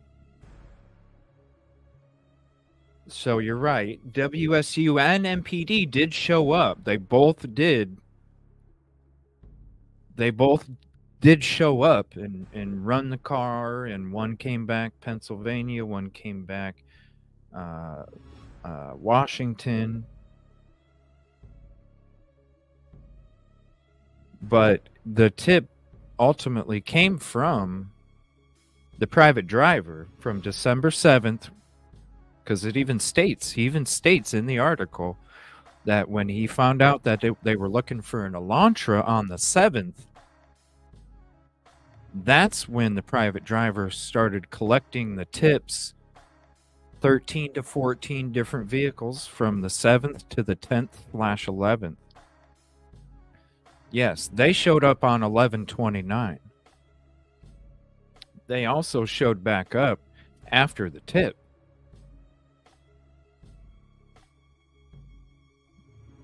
The one where it's different, the one where it was showing up in Pennsylvania and the one where it was showing up in Washington State was on the 29th. But it showed up for one state with Washington, and it showed up for the other state, for Moscow. And that was at the end of the end of November. But the private driver states that he started collecting and collected BK's tip or the plate when it came to the specific vehicle. They were looking for a white or light colored vehicle in the very beginning. So they were looking for all, I'm sure everybody was turning in their frickin' neighbors left and right, and that's why they came up to Coburger's on the 29th. But not that it was, because don't you think they would have asked him questions then? Yes. It was December 7th to the 10th/11th. Then you're getting a tip from a person that's married to somebody that works in the same police department.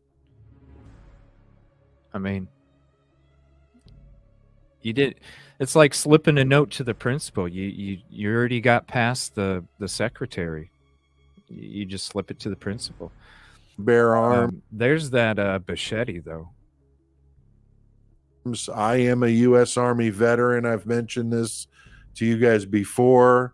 I fired all kinds of weapons. I drove a tank. I exploded ordnance. So, despite all that personal experience with that stuff, his Pinterest page made me cringe. I mean, as far as I know, the page was made well before anybody knew who he was in association to this case. And we showed some of the weapons that are on that page. It's shocking. He was redacted in the PCA that went to Pennsylvania. It's shocking. But in the Idaho version, his name was redacted in the Idaho version, but not in the Pennsylvania version. But in the Pennsylvania PCA, they misspelled his name as Grower. But he's the one that gave the interview to the media. So his page had a bunch of horrific weapons, like the one that's shown here. This is called a batchetti, which is, as you can see, a baseball bat with a machete blade attached to it. I mean, that is about as frightening as it gets.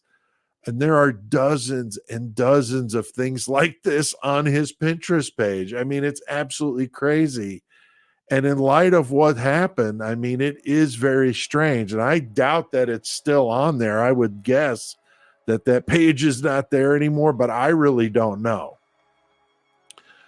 Now, I'm not saying that just because somebody likes weapons like this, has an interest in that sort of thing, is capable of doing what happened on King Road.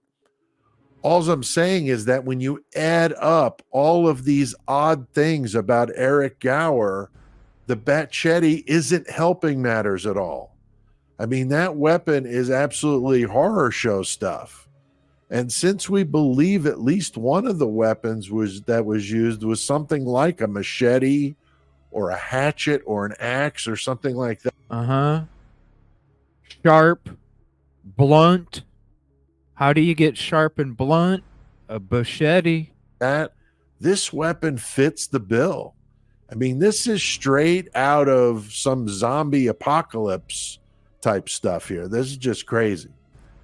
Now, don't forget his strange Facebook posts with pictures of young women hitchhiking and some sort of bizarre comment that was something to the effect of Facebook makes it easy to stalk women. I mean, who says that in today's world, especially somebody working at a university in charge of an outreach program for students? I mean, what in the heck is going on?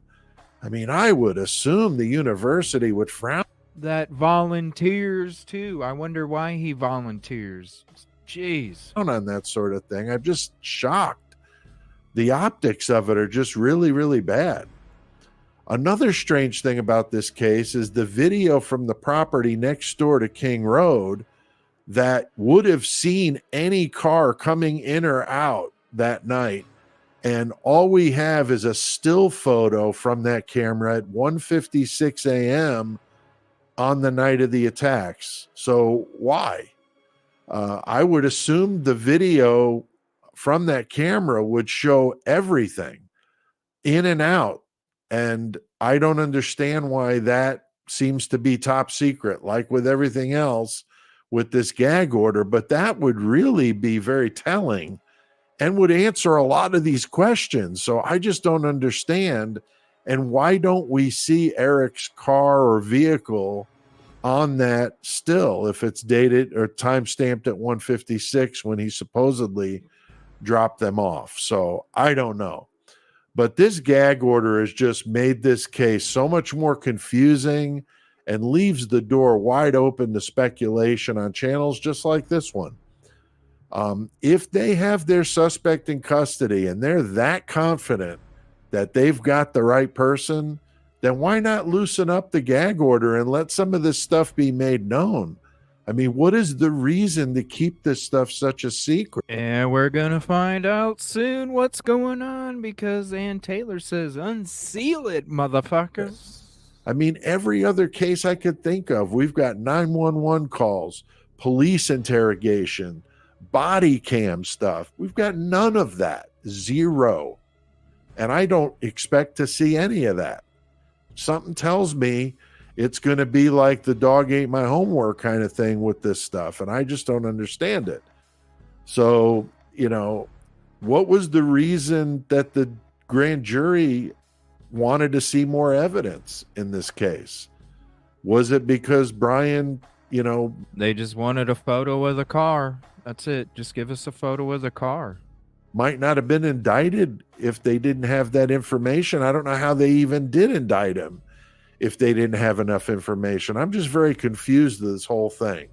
It's all cloak and dagger, and that's why Johnny Cochran said you can indict a ham sandwich, because they tell you what they need. If they're not doing it, they're like, yo, we need this in it in order. Okay, we'll come back.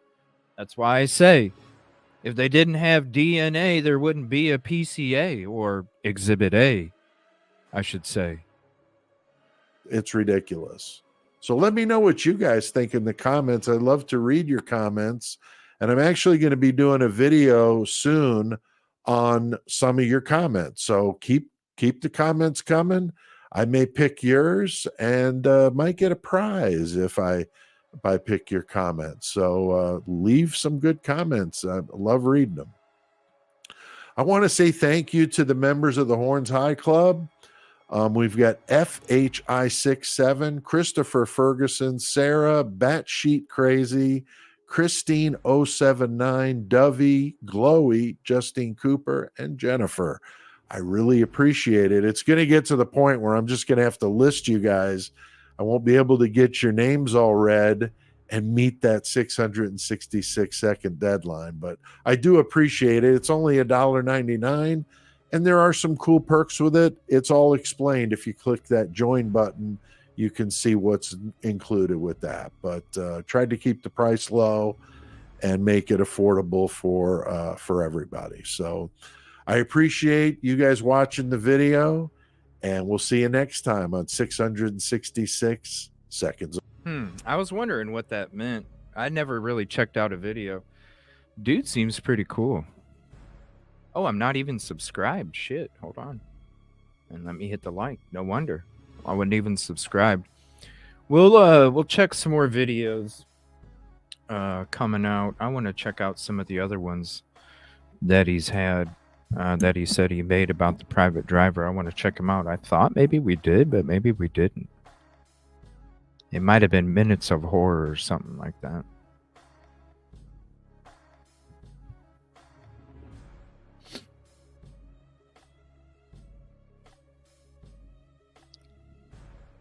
I don't get it. I sent you a screenshot 2 days ago of an Enon interview where he said he was at a party. Really?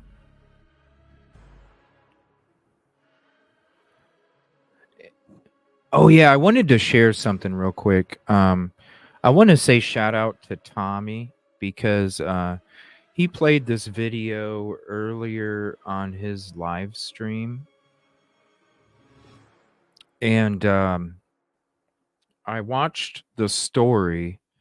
I want to share his channel too.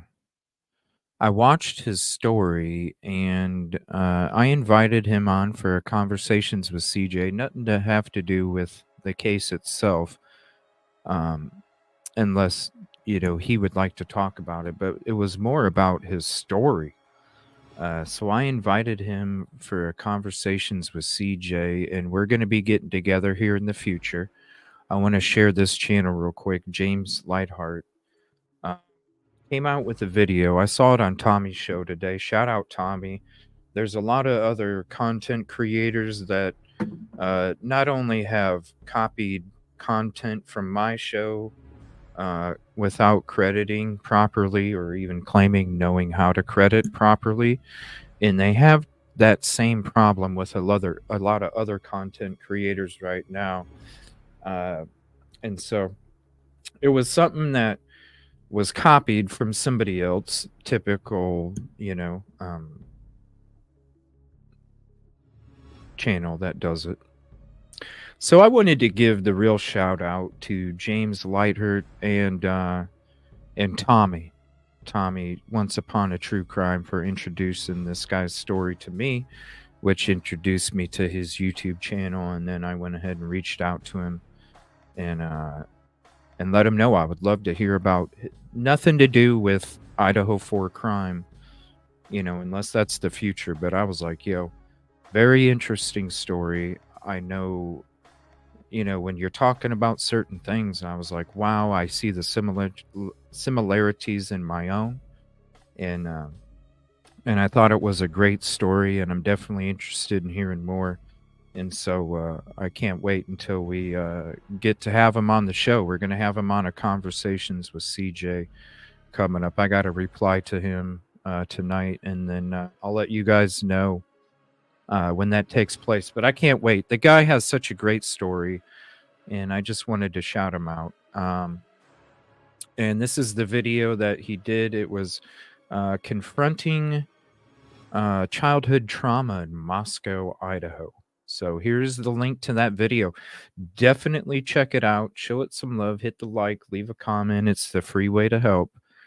And definitely check it out. Very interesting. And a great production and presentation, too. So I think it's going to be a great show when we kind of sit down and just talk about life and approaches and obstacles and overcoming and struggles and things like that. I think it'll be a great conversation. So shout out to James, shout out to Tommy, and shout out to you guys. Definitely check it out. We'll be back tomorrow. I'll be back in the morning. I'm going to try, I'm going to set a notification for it, but just keep in mind, they're still doing work next door. I don't know. I haven't heard anything on if they're even going to be starting my side or what or when or anything. So really, the next mornings until I know any information is always going to be a toss-up. But I do plan on being back tomorrow. I will put out a notification, just a heads up. And we'll continue this conversation tomorrow. We'll just go ahead and continue to talk about this some more. And more of the private driver stuff, too. I wanted to get into some more of the private driver stuff and some of the other things, too, when it comes to more of the contradictions as well. So thank you, everybody. I appreciate you. Thanks for hanging out. Thank you for all the support, company, and conversation. Thank you for the kind words. We will see you tomorrow. Have a peaceful and positive evening. I'm going to try and put out a couple videos here with stuff that we talked about tonight.